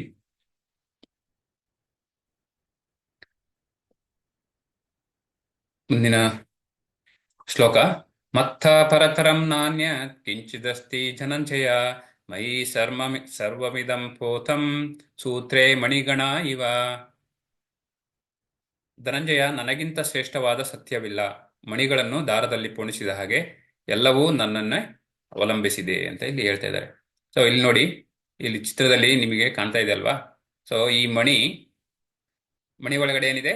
ದಾರ ಅಲ್ವಾ. ಸೊ ನಾನು ದಾರ ತರ ಅಂತ ಕೃಷ್ಣನ ಹೇಳ್ತಾ ಇದ್ದಾರೆ. ನಾನು ದಾರ ತರ. ಆ ಮಣಿಗಳು ಕಾಣದೇ ಇರ್ಬೋದು, ಅದು ದಾರ ಕಾಣೋದಿಲ್ಲಲ್ವ ಮಣಿಗಳ ಒಳಗಡೆ ಇರೋದು. ಸೊ ಬರೀ ಮಣಿ ಮಾತ್ರ ಕಾಣುತ್ತೆ. ಸೊ ಒಳಗಡೆ ಇರ್ತಕ್ಕಂಥ ದಾರ ಕಾಣಿಸಲ್ಲ. ಬಟ್ ದಾರಕ್ಕೆ ಎಷ್ಟು ಪ್ರಾಮುಖ್ಯತೆ ಇದೆ? ದಾರ ಇಲ್ಲ ಅಂದ್ರೆ ಮಣಿಗಳು ನಿಂತ್ಕೊಳ್ಳೋದಕ್ಕೆ, ಜೋಡಿಸೋದಕ್ಕೆ ಸಾಧ್ಯನೇ ಇಲ್ಲ. ಸೊ ಅಷ್ಟು ಇಂಪಾರ್ಟೆಂಟ್ ಅಲ್ವಾ ದಾರ. ಸೊ ಅದು ಅವ್ರು ದಾರಕ್ಕೆ ಹೋಲಿಸ್ತಾ ಇದ್ದಾರೆ. ಆ ಮುತ್ತಿನ ಮಾಲೆ ಏನಿದೆಯಲ್ಲ, ಮುತ್ತಿನ ಮಾಲೆ ಒಳಗಡೆ ದಾರ ನಾನು ಅಂತ ಹೇಳ್ತಾರೆ. ಅಂದ್ರೆ ನನ್ನಿಂದನೇ ಎಲ್ಲ ನಿಂತ್ಕೊಂಡಿದೆ ಅಂತೇಳಿ. ಸೊ ಈ ಇಡೀ ಪ್ರಪಂಚ, ಈ ಬ್ರಹ್ಮಾಂಡ ನನ್ನಿಂದಲೇ ನಿಂತ್ಕೊಂಡಿರೋದು. ಸೊ ನಾನು ದಾರ ಹೇಗಿದೆಯಾ, ವಿತೌಟ್ ದಾರ ಏನು ಮಣಿಗಳೆಲ್ಲ ಚಲಾಪಿಲಿ ಬಿದ್ದು ಹೋಗ್ತಾವಲ್ವಾ, ಅದೇ ರೀತಿ. ಸೊ ನಾನಿಲ್ಲ ಅಂತಂದ್ರೆ ಈ ಪ್ರಪಂಚ ಸೊ ಇರೋದಿಲ್ಲ ಅಂತೇಳಿ ಹೇಳ್ತಾರೆ. ಅವರ ಒಂದು ಅಸ್ತಿತ್ವ ಹೆಂಗಿದೆ ಅಂತ ಹೇಳಿದ್ರೆ ಆ ರೀತಿ ಇದೆ ಅಂತೇಳಿ. ಸೊ ಇಲ್ಲಿ ಬ್ರಹ್ಮ ಸಂಹಿತೆಯಲ್ಲೂ ಕೂಡ ಹೇಳ್ತಾರೆ. ಸೊ ಈಶ್ವರ ಪರಮ ಕೃಷ್ಣ ಸಚ್ಚಿದಾನಂದ ವಿಗ್ರಹ ಆದಿರ್ ಗೋವಿಂದ ಸರ್ವ ಕಾರಣ ಕಾರಣ. ಸರ್ವ ಕಾರಣ, ಅವರಿಂದಲೇ ಎಲ್ಲ, ಸರ್ವ ಕಾರಣ ಕಾರಣ. ಕಾಫರ್ ಎಲ್ಲದಕ್ಕೂ ಕಾರಣ ಅವರೇನೆ ಅಂತ ಇಲ್ಲಿ ಹೇಳ್ತಿದ್ದಾರೆ ಶ್ರೀಕೃಷ್ಣ ಪರಮಾತ್ಮ. ಇವನ್ ಬ್ರಹ್ಮ ಸಂಹಿತೆಯಲ್ಲಿ ವೈಕುಂಠ ಅವರಿರೋ ಒಂದು ಲೋಕನು ಹೇಗಿರುತ್ತೆ ಅಂತಲ್ಲಿ ಹೇಳ್ತಿದ್ದಾರೆ. ನಾನು ಹೇಳಿದ್ದೆ ಅನ್ಸುತ್ತೆ, ಇನ್ನೊಂದ್ಸರಿ ಹೇಳ್ತೀನಿ. ಚಿಂತಾಮಣಿ ಪ್ರಖರ ಸದ್ಮಶ ಕಲ್ಪವೃಕ್ಷ ಲಕ್ಷಾವೃತೇಶು ಸುರಾಭಿರ್ ಅಭಿಪಾಲಯಂತಂ ಲಕ್ಷ್ಮೀ ಸಹಸ್ರ ಸತ ಸಂಭ್ರಮ ಸೇವ್ಯಮಾನಂ ಗೋವಿಂದಂ ಆದಿಪುರುಷಂ ತಮಹಂ ಭಜಾಮಿ. ನೋಡಿ, ಚಿಂತಾಮಣಿ ಪ್ರಖರ ಸದ್ಮಶು. ಚಿಂತಾಮಣಿ ಅಂದರೆ ವಜ್ರ ವೈಡೂರ್ಯಗಳಿಂದ, ಮಣಿಗಳಿಂದ ಕೂಡಿರ್ತಕ್ಕಂಥ ಒಂದು ಪ್ಯಾಲೇಸ್. ಅವರು ಅಲ್ಲಿ ಅವ್ರು ಇರ್ತಕ್ಕಂಥದ್ದು ಕಂಪ್ಲೀಟ್ ಆಗಿ ಚಿಂತಾಮಣಿಯಿಂದ ಆ, ಆ, ಆ, ಕಲ್ಲುಗಳು ನಾರ್ಮಲ್ ನಮ್ಮಲ್ಲಿರ್ತಾರ ನಾರ್ಮಲ್ ಕಲ್ಲುಗಳಲ್ಲ, ಅವರು ಕಂಪ್ಲೀಟ್ ಚಿಂತಾಮಣಿನಲ್ಲಿ ಮಾಡಿರ್ತಕ್ಕಂಥ ಒಂದು ಒಂದು ಪ್ಯಾಲೇಸ್ ಅಲ್ಲಿ ಇರತಕ್ಕಂಥದ್ದು ಅವರು. ಅದೇ ರೀತಿ ನೋಡಿ ಕಲ್ಪವೃಕ್ಷ ಅಂತ. ಕಲ್ಪವೃಕ್ಷ ಅಂದ್ರೆ ಡಿಸೈರ್ ಟ್ರೀಸ್. ನಮ್ಗೆ ಏನ್ ಬೇಕೋ ಇಚ್ಛಾಪೂರ್ವಕ ವೃಕ್ಷಗಳವು. ಈ ನಮ್ಮಲ್ಲಿ ಟ್ರೀನಲ್ಲಿ ಮ್ಯಾಂಗೋ ಟ್ರೀ ಇದ್ರೆ ಮ್ಯಾಂಗೋ ಅಷ್ಟೇ ಸಿಗುತ್ತಲ್ವಾ, ಬೇರೆದು ಸಿಗೋದಿಲ್ಲ ಅಲ್ವಾ. ಸೊ ಅದು ಹಂಗಲ್ಲ, ಅಲ್ಲಿಗೆ ಆ ಟ್ರೀನಲ್ಲಿ ನೀವು ಈಗ ಏನ್ ಬೇಕೋ ಅದು ಸಿಗುತ್ತೆ. ಇಚ್ಛಾ ಪೂರಕ ವೃಕ್ಷಗಳು ಅಂತ ಹೇಳ್ತಾರೆ ಕಲ್ಪವೃಕ್ಷ ಅಲ್ಲಿರ್ತಕ್ಕಂಥವು ಎಲ್ಲ. ಮತ್ತೆ ಮತ್ತೆ ಅಲ್ಲಿ ಏನ್ ಹೇಳ್ತಿದ್ದಾರೆ, ಸೊ ಲಕ್ಷಾವೃತೇಶು ಸುರಭಿರ್ ಅಭಿಪಾಲಯಂತಂ ಅಂತ ಹೇಳಿ. ಸೊ ಅಲ್ಲಿ ಗೋವುಗಳು ಕಂಪ್ಲೀಟ್ ಆಗಿ ಲಕ್ಷಾನುಗಟ್ಲೆ ಇದಾವೆ ಗೋವುಗಳು. ಅವು ಕಂಪ್ಲೀಟ್ ಆಗಿ ಅವರಿಗೆ ಅವ್ರಿಗೆ ಹಾಲು ಕೊಡೋದು, ಏನ್ ಬೇಕಾಗಿರ್ತಕ್ಕಂಥ ಒದಗಿಸ್ತವೆ ಅಂತ ಹೇಳಿ. ಸೊ ಅದೇ ರೀತಿ ಲಕ್ಷ್ಮೀ ಸಹಸ್ರ ಸತ ಸಂಭ್ರಮ ಸೇವೆ ಮಾನಂ. ಸೊ ಸೊ ಸಾವಿರಾರು ಲಕ್ಷ್ಮೀಂದರು ಅವರ ಸೇವೆಯಲ್ಲಿ ತೊಡಗಿದ್ದಾರೆ ಅಂತೇಳಿ ದೇವ್ರಿಗೆ ಹೇಳ್ತಾ ಇದ್ದಾರೆ. ಸೊ ಇದು ಅವರ ಒಂದು ಅವರ ಅಸ್ತಿತ್ವ. ಇಲ್ಲಿ ನೋಡಿ, ಯಾರಾದ್ರೂ ಹೇಳಿದ್ರೆ ದೇವರು ತೋರ್ಸಕ್ಕಾಗುತ್ತಾ ಅಂತೇಳಿ, can you show me god, so ತೋರ್ಸಕ್ಕಾಗುತ್ತಾ ಅಂತ ಕೇಳಿದ್ರೆ ಕೆಲವ್ರು ಹೇಳ್ತಾರೆ ನಮಗೆ ಎಲ್ಲಿದ್ದಾನೆ ದೇವರು ಅಲ್ವಾ, ತೋರಿಸಿ ಇದ್ದಾನೆ ಅಂತ ಹೇಳಿದ್ರೆ ದೇವ್ರು ತೋರಿಸಿ ಮತ್ತೆ ಅಂತ ಕೇಳ್ತಾರೆ. ಸೊ ದೇವ್ರು ತೋರಿಸ್ಬೇಕು ಅಂದ್ರೆ ಅವರಿಗೆ ನೋಡ್ತಕ್ಕಂಥ ಒಂದು ಕಣ್ಣುಗಳಿರ್ಬೇಕು. ಸೊ ಆ ಕಣ್ಣುಗಳಿಗೆ ಆ ಒಂದು ಇದಿರ್ಬೇಕು. ನಾರ್ಮಲ್ ಕಣ್ಣುಗಳಲ್ಲಿ ಅವ್ರು ಬಂದ್ರೆ ದೇವರು ಇವನ್ ಬಂದ್ರೂ ಕೂಡ ನಮ್ಮ ಕೈಲಿ ನೋಡಕ್ಕಾಗತ್ತಾ ಅಂತ. ಅರ್ಜುನನೇ ಕೂಡ ದೇವ್ರನ್ನ ನೋಡಕ್ಕಾಗ್ಲಿಲ್ಲ, ಅವರಿಗೆ ದಿವ್ಯ ದೃಷ್ಟಿ ಕೊಟ್ಟರು. ಅವರಿಗೂ ಕೂಡ ಆ ವಿರಾಟ ರೂಪವನ್ನ ನೋಡೋದಿಕ್ಕೆ ಅವ್ರಿಗೆ ಆಗ್ಲಿಲ್ಲ ಅರ್ಜುನನ ಕೈಲಿ. ಅವರಿಗೆ ಸ್ಪೆಷಲ್ ಆಗಿ ಒಂದು ದೃಷ್ಟಿ ಕೊಟ್ಟರು, ಆಗ ಮಾತ್ರ ನೋಡಕ್ಕಾಯ್ತು.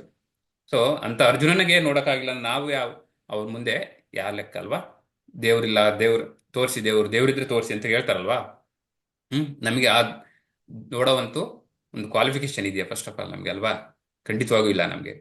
ಸೊ ಹಂಗಾಗಿ ಸೊ ದೇವ್ರು ನೋಡೋದಕ್ಕೆ ಬಂದ್ರೂ ಕೂಡ ಸಾಧ್ಯ ಇಲ್ಲ ನಾರ್ಮಲ್ ಪೀಪಲ್ಗೆ ಅಂತ ಹೇಳ್ತಿರೋದಿಲ್ಲಿ. ಸೊ ಯಾಕೆ ಅಂದ್ರೆ ನಮ್ಮ ಒಂದು ಇಂದ್ರಿಯಗಳು ಇಂಪರ್ಫೆಕ್ಟ್ ಇದಾವೆ ಅಂತ. ಸೊ ಒಟ್ಟು 4 ದೋಷ ಇದಾವೆ ನಮ್ಮಲ್ಲಿ ಮನುಷ್ಯರಲ್ಲಿ. ಮುಖ್ಯವಾಗಿ ನಾವು ನೋಡ್ತಕ್ಕಂಥದ್ದು 4 ದೋಷಗಳು. ಸೊ ನಾವು ನೋಡೋಣ ಅದೇನು ಅಂತೇಳಿ. 4 ದೋಷಗಳು ಯಾವ್ದಾವ್ದು ಅಂತಂದ್ರೆ, ಸೊ ಇಂಪರ್ಫೆಕ್ಟ್ ಸೆನ್ಸಸ್ ಅಂತೇಳಿ, ಇಂದ್ರಿಯ ಅಪರಿಪೂರ್ಣವಾದಂಥವು. ನಮ್ಮ ಇಂದ್ರಿಯಗಳು ಪರಿಪೂರ್ಣ ಇಲ್ಲ, ಅಪರಿಪೂರ್ಣ. ಸೊ ದಟ್ ಇಸ್ ಮೊದಲನೇ ಒಂದು ಡಿಫೆಕ್ಟ್ ನಮ್ಮಲ್ಲಿ ಇರ್ತಕ್ಕಂಥದ್ದು. ಸೊ ಹೇಗೆ ಅಂತಂದ್ರೆ ನೋಡಿ, ಇಲ್ಲಿ ಒಂದು ಎಕ್ಸಾಂಪಲ್ ಕೊಡ್ತೀನಿ. ಇಲ್ಲಿ ನೋಡಿ ಒಂದ್ಸರಿ ಈ ಚಿತ್ರದಲ್ಲಿ. ಇದು ಏನ್ ಹೇಳುತ್ತೆ ಅಂದ್ರೆ, ನಮ್ಮಲ್ಲಿ ಇಂದ್ರಿಯಗಳು, ಕಣ್ಣುಗಳು ಹಾಗೂ ಕಿವಿಗಳಾಗಿರ್ಬೋದು, ನಮ್ಮ ಇಂದ್ರಿಯಗಳು ಏನಿದಾವಲ್ಲ 5 ಇಂದ್ರಿಯಗಳು, ಅವು ಯಾವ ರೀತಿ ಅಪರಿಪೂರ್ಣ, ಇನ್ಕಂಪ್ಲೀಟ್ ಅಂತ ತೋರಿಸ್ಲಿಕ್ಕೆ ಒಂದು ಎಕ್ಸಾಂಪಲ್ ಇದು. ಸೊ ಇಲ್ಲಿ ಮೊದಲನೇ ಚಿತ್ರದಲ್ಲಿ ನೋಡಿ, ಮೊದಲನೇ ಚಿತ್ರದಲ್ಲಿ ಇವೆರಡೂ ಚಿತ್ರ ಇದೆ ಅಲ್ವಾ, ಒಂದು ಚಿಕ್ಕದು ಒಂದು ದೊಡ್ಡದು. ಇವೆರಡರಲ್ಲಿ ಈ ಆರೆಂಜ್ ಇದೆಯಲ್ಲ, ಎರಡರಲ್ಲೂ ಆರೆಂಜ್ ಇದೆ. ಇದರಲ್ಲಿ ಯಾವ್ದು ದೊಡ್ಡದು ಯಾವ್ದು ಚಿಕ್ಕದು ಅನ್ಮ್ಯೂಟ್ ಮಾಡ್ಕೊಂಡು ಹೇಳಿ. ಸೊ ಇದು ಚಿಕ್ಕದ, ಇದು ಅಥವಾ ಯಾವ್ದು ಚಿಕ್ಕದು ಯಾವ್ದು ದೊಡ್ಡದು ಇವೆರಡರಲ್ಲಿ? Orange colour.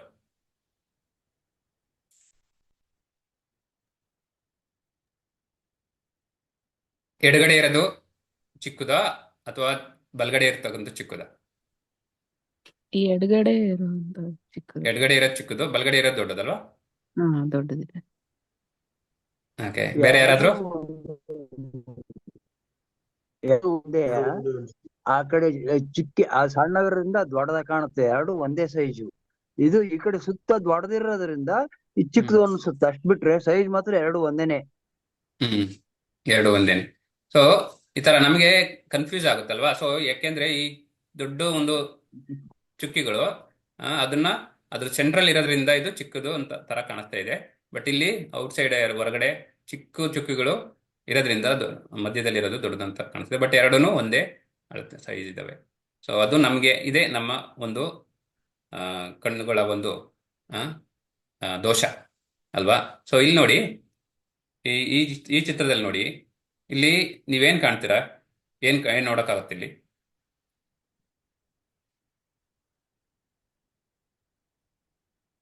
ಏನ್ ನೋಡ್ತಾ ಇದ್ದೀರಾ? ಈ ಮೂರು ಆರೆಂಜ್ ಕಲರ್ ಇದೆ. ಆಮೇಲೆ ಮತ್ತೇನ್ ಕಾಣಿಸ್ತಿದೆ ನಿಮ್ಗೆ? ತ್ರಿಭುಜ. ಟ್ರಯಾಂಗಲ್ ಇದೆ. ಟ್ರಯಾಂಗಲ್ ಇದೆ ಪ್ರಭು ಮಧ್ಯದಲ್ಲಿ. ಟ್ರಯಾಂಗಲ್ ಇದೆ ಮಧ್ಯದಲ್ಲಿ, ಹೌದು. ಓಕೆ, ಕರೆಕ್ಟ್ ಅಲ್ವಾ? ಸೊ ನಮಗೆ ಮಧ್ಯದಲ್ಲಿ ಟ್ರಯಾಂಗಲ್ ಕಾಣ್ತಿದೆ, ಬಟ್ ಆದರೆ ಆಕ್ಚುಲಿ ಅದನ್ನ ಮೂರನ್ನು ಆ ಥರ ಜಸ್ಟ್ ಜೋಡಿಸಿದಾರೆ ಅಷ್ಟೇನೆ ಆ ಥರ. ಬಟ್ ಅಲ್ಲಿ ಟ್ರಯಾಂಗಲ್ ಆ ಥರ ಕಾಣ್ತಾ ಇದೆ. ಟ್ರಯಾಂಗಲ್ ಇಲ್ಲ ಆಕ್ಚುಲಿ. ಈ ಮೂರು ಇದನ್ನು ಆ ಥರ ಜೋಡಿಸಿ ಟ್ರಯಾಂಗಲ್ ಥರ ಕಾಣೋ ಥರ ಮಾಡಿದ್ದಾರೆ ಅಷ್ಟೇ. ಅದು ನಮಗೆ ಕಾಣ್ತಿರತಕ್ಕಂಥದ್ದು ಒಂದು ಬೇರೆ ಥರ ಕಾಣ್ತಾ ಇದೆಯಲ್ಲ. ಸೊ ಹಾಗೆ ಇಲ್ಲಿ ನೋಡಿ, ಈ ಚಿತ್ರದಲ್ಲಿ ನಿಮಗೆ ಯಾವ ಥರ ಕಾಣ್ತಾ ಇದೆ? ಪ್ರಾಣಿ, ಪಕ್ಷಿನೋ, ಏನ್ ಕಾಣ್ತಾ ಇದೆ ಈ ಚಿತ್ರದಲ್ಲಿ? ಪ್ರಾಣಿ ಕಾಣ್ತಾ ಇದೆ. ಪಕ್ಷಿ. ಈ ಕಡೆ ನೋಡಿದ್ರೆ ಪಕ್ಷಿ ಕಾಣ್ತಾ ಇದೆ ಅಲ್ವಾ? ಈ ಕಡೆಯಿಂದ ನೋಡಿ, ಗೂಬೆ. ಬಲಗಡೆಯಿಂದ ನೋಡಿ. ಆಮೇಲೆ ರಾಬಿಟ್ ಫೇಸ್ ತರ ಕಾಣ್ತಾ ಇದೆ. ರ್ಯಾಬಿಟ್ ತರ ಕಾಣ್ತಾ ಇದೆಯಲ್ಲ. ಬಲಗಡೆಯಿಂದ ನೋಡಿದ್ರೆ ರ್ಯಾಬಿಟ್ ತರ ಕಾಣ್ತಾ ಇದೆ, ಲೆಫ್ಟ್ ಎಡಗಡೆಯಿಂದ ನೋಡಿದ್ರೆ ಪಕ್ಷಿ ತರ ಕಾಣ್ತಾ ಇದೆ. ಸೊ ಅದು ನಮಗೆ ಕಣ್ಣಿಗೆ ನಮಗೆ ಒಂದು ಕನ್ಫ್ಯೂಷನ್ ಮಾಡುತ್ತಲ್ವಾ? ಸೊ ಈ ತರ ನಮಗೆ ತುಂಬಾ ಕನ್ಫ್ಯೂಷನ್ ಕಾಣುತ್ತೆ ಇದೆ ಅಲ್ವಾ? ಆಗುತ್ತೆ ಬರೀ ಚಿತ್ರಗಳಿಂದ. ಇದು ನೋಡಿ, ಈ ಚಿತ್ರದಲ್ಲಿ ನಿಮ್ಗೆ ಯಾವ ತರ ಕಾಣುತ್ತೆ? ಈ ಎಲೆಗಳು ಮೂವ್ ಆಗೋ ತರ ಕಾಣ್ತಾ ಇದೆಯಲ್ಲ, ರೌಂಡ್ ಹೌದು ಪ್ರಭು, ಮೂವ್ ಆಗ್ತಾ ಇದೆ ಅನಿಸ್ತಾ ಇದೆ. ಮೂವ್ ಆಗ್ತಿದೆ ಅನಿಸ್ತಾ ಇದೆ ಅಲ್ವಾ? ಆಕ್ಚುಲಿ ಈ ಚಿತ್ರ JPG, ಈ ಫೋಟೋ ತೆಗೆದು ಹೆಂಗೆ ಹಾಕಿದ್ರೆ ಹೆಂಗ್ ಬರುತ್ತೋ ಅದೇ ಚಿತ್ರ ಇದೆ. ಇದು is not A designed one. ಇದು ನಾನು ಜಸ್ಟ್ ಸ್ಕ್ರೀನ್ ಶಾಟ್ ತಗೊಂಡು ಹಾಕಿರೋದಷ್ಟೇ ಇದು. ಆದ್ರೂ ನೋಡಿ ನಮ್ಗೆ ಯಾವ ತರ ಕಣ್ಣಿಗೆ ಕಾಣ್ತಾ ಇದೆ ಅಂದ್ರೆ, ಯಾಕಂದ್ರೆ ಆ ತರ ಜೋಡಿಸಿದಾರವಲ್ಲ ಎಲೆಗಳನ್ನ. ಸೊ ಅದು ಸುತ್ತೊಡಿತೈತೆ ಅಂತಾರ, ರೌಂಡ್ ಹೊಡಿತಿದ್ದೇವೆ ಅಂತ ತರ ಕಾಣ್ತಾ ಇದೆ ಅಲ್ವಾ? ಸೊ ಹಾಗೆ ನೋಡ್ತಿದ್ರೆ ನಿಮ್ಗೆ ಆ ತರ ಕಾಣುತ್ತಲ್ವಾ? ಸೊ ಇದು ನಮ್ಗೆ ಇರ್ತಕ್ಕಂಥ ಒಂದು ದೋಷ ಕಣ್ಣಿಗೆ. ಇಲ್ಲಿ ನೋಡಿ, ಈ ಕಪ್ಪು ಮಧ್ಯದಲ್ಲಿ ಒಂದು ಕಂಬ ಇದೆ, ಕಂಬ ಮರೆಯಾಗಿ. ಈ ಕಪ್ಪು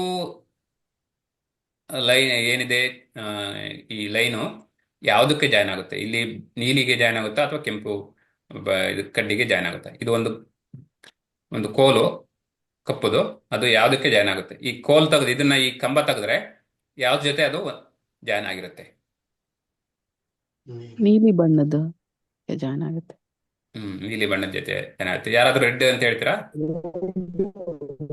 ರೆಡ್ಡಿಗೆ ಜಾಯಿನ್ ಆಗುತ್ತೆ, ರೆಡ್ಡಿಗೆ ರೆಡ್ ಜಾಯ್ನ್ ಆಗುತ್ತೆ. ಜೊತೆ ಆಗ್ತದೆ. ಹಾ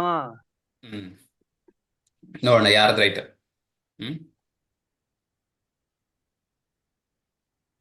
ಇಲ್ಲಿ ನೋಡಿ, ಅದು ಕೆಂಪು ಜೊತೆ ಆಗಿದೆ. ನಮಗೆ ನೀಲಿ ಜೊತೆ ಆಗುತ್ತೆ ಅನ್ಸ ತರ ಕಾಣಿಸುತ್ತಲ್ವಾ? ಸೊ ಆತರ ನಮ್ಗೆ ಕಣ್ಣುಗಳು ನಮ್ಮವು ಅಪರಿಪೂರ್ಣ, ನಾಟ್ ಇನ್ಕಂಪ್ಲೀಟ್ ಅಂತ ಹೇಳ್ತೀವಿ ನಮ್ಮ ಕಣ್ಣುಗಳು. ಸೊ ಅಲ್ಲಿ ಇರದೇ ಒಂದಿದ್ರೆ ನಮ್ಗೆ ಕಾಣಿಸೋದೇ ಒಂದು. ಸೊ ಪ್ರಮಾಣ, ಇವನ್ ನಾವು ಹೇಳ್ತೀವಲ್ಲ, ಪ್ರಮಾಣಿಸಿ, ಅದು ಪ್ರತ್ಯಕ್ಷ ನೋಡಿದ್ರು ಪ್ರಮಾಣಿಸಿ ನೋಡು ಅಂತ ಹೇಳ್ತೀವಲ್ಲ, ಅದೇ ಇವನ್ ನಾವು ಕಣ್ಣಿಗೆ ಕಂಡಿದ್ದನು ನಿಜ ಆಗಿರಲ್ಲ ಅಂತ ನಾ ಹೇಳ್ತಿರೋದು. ಸೊ ಇಲ್ಲಿ ನೋಡಿ, ಅದೇ ನಾನು ಹೇಳ್ದಂಗೆ ಅವಾಗಲೇ.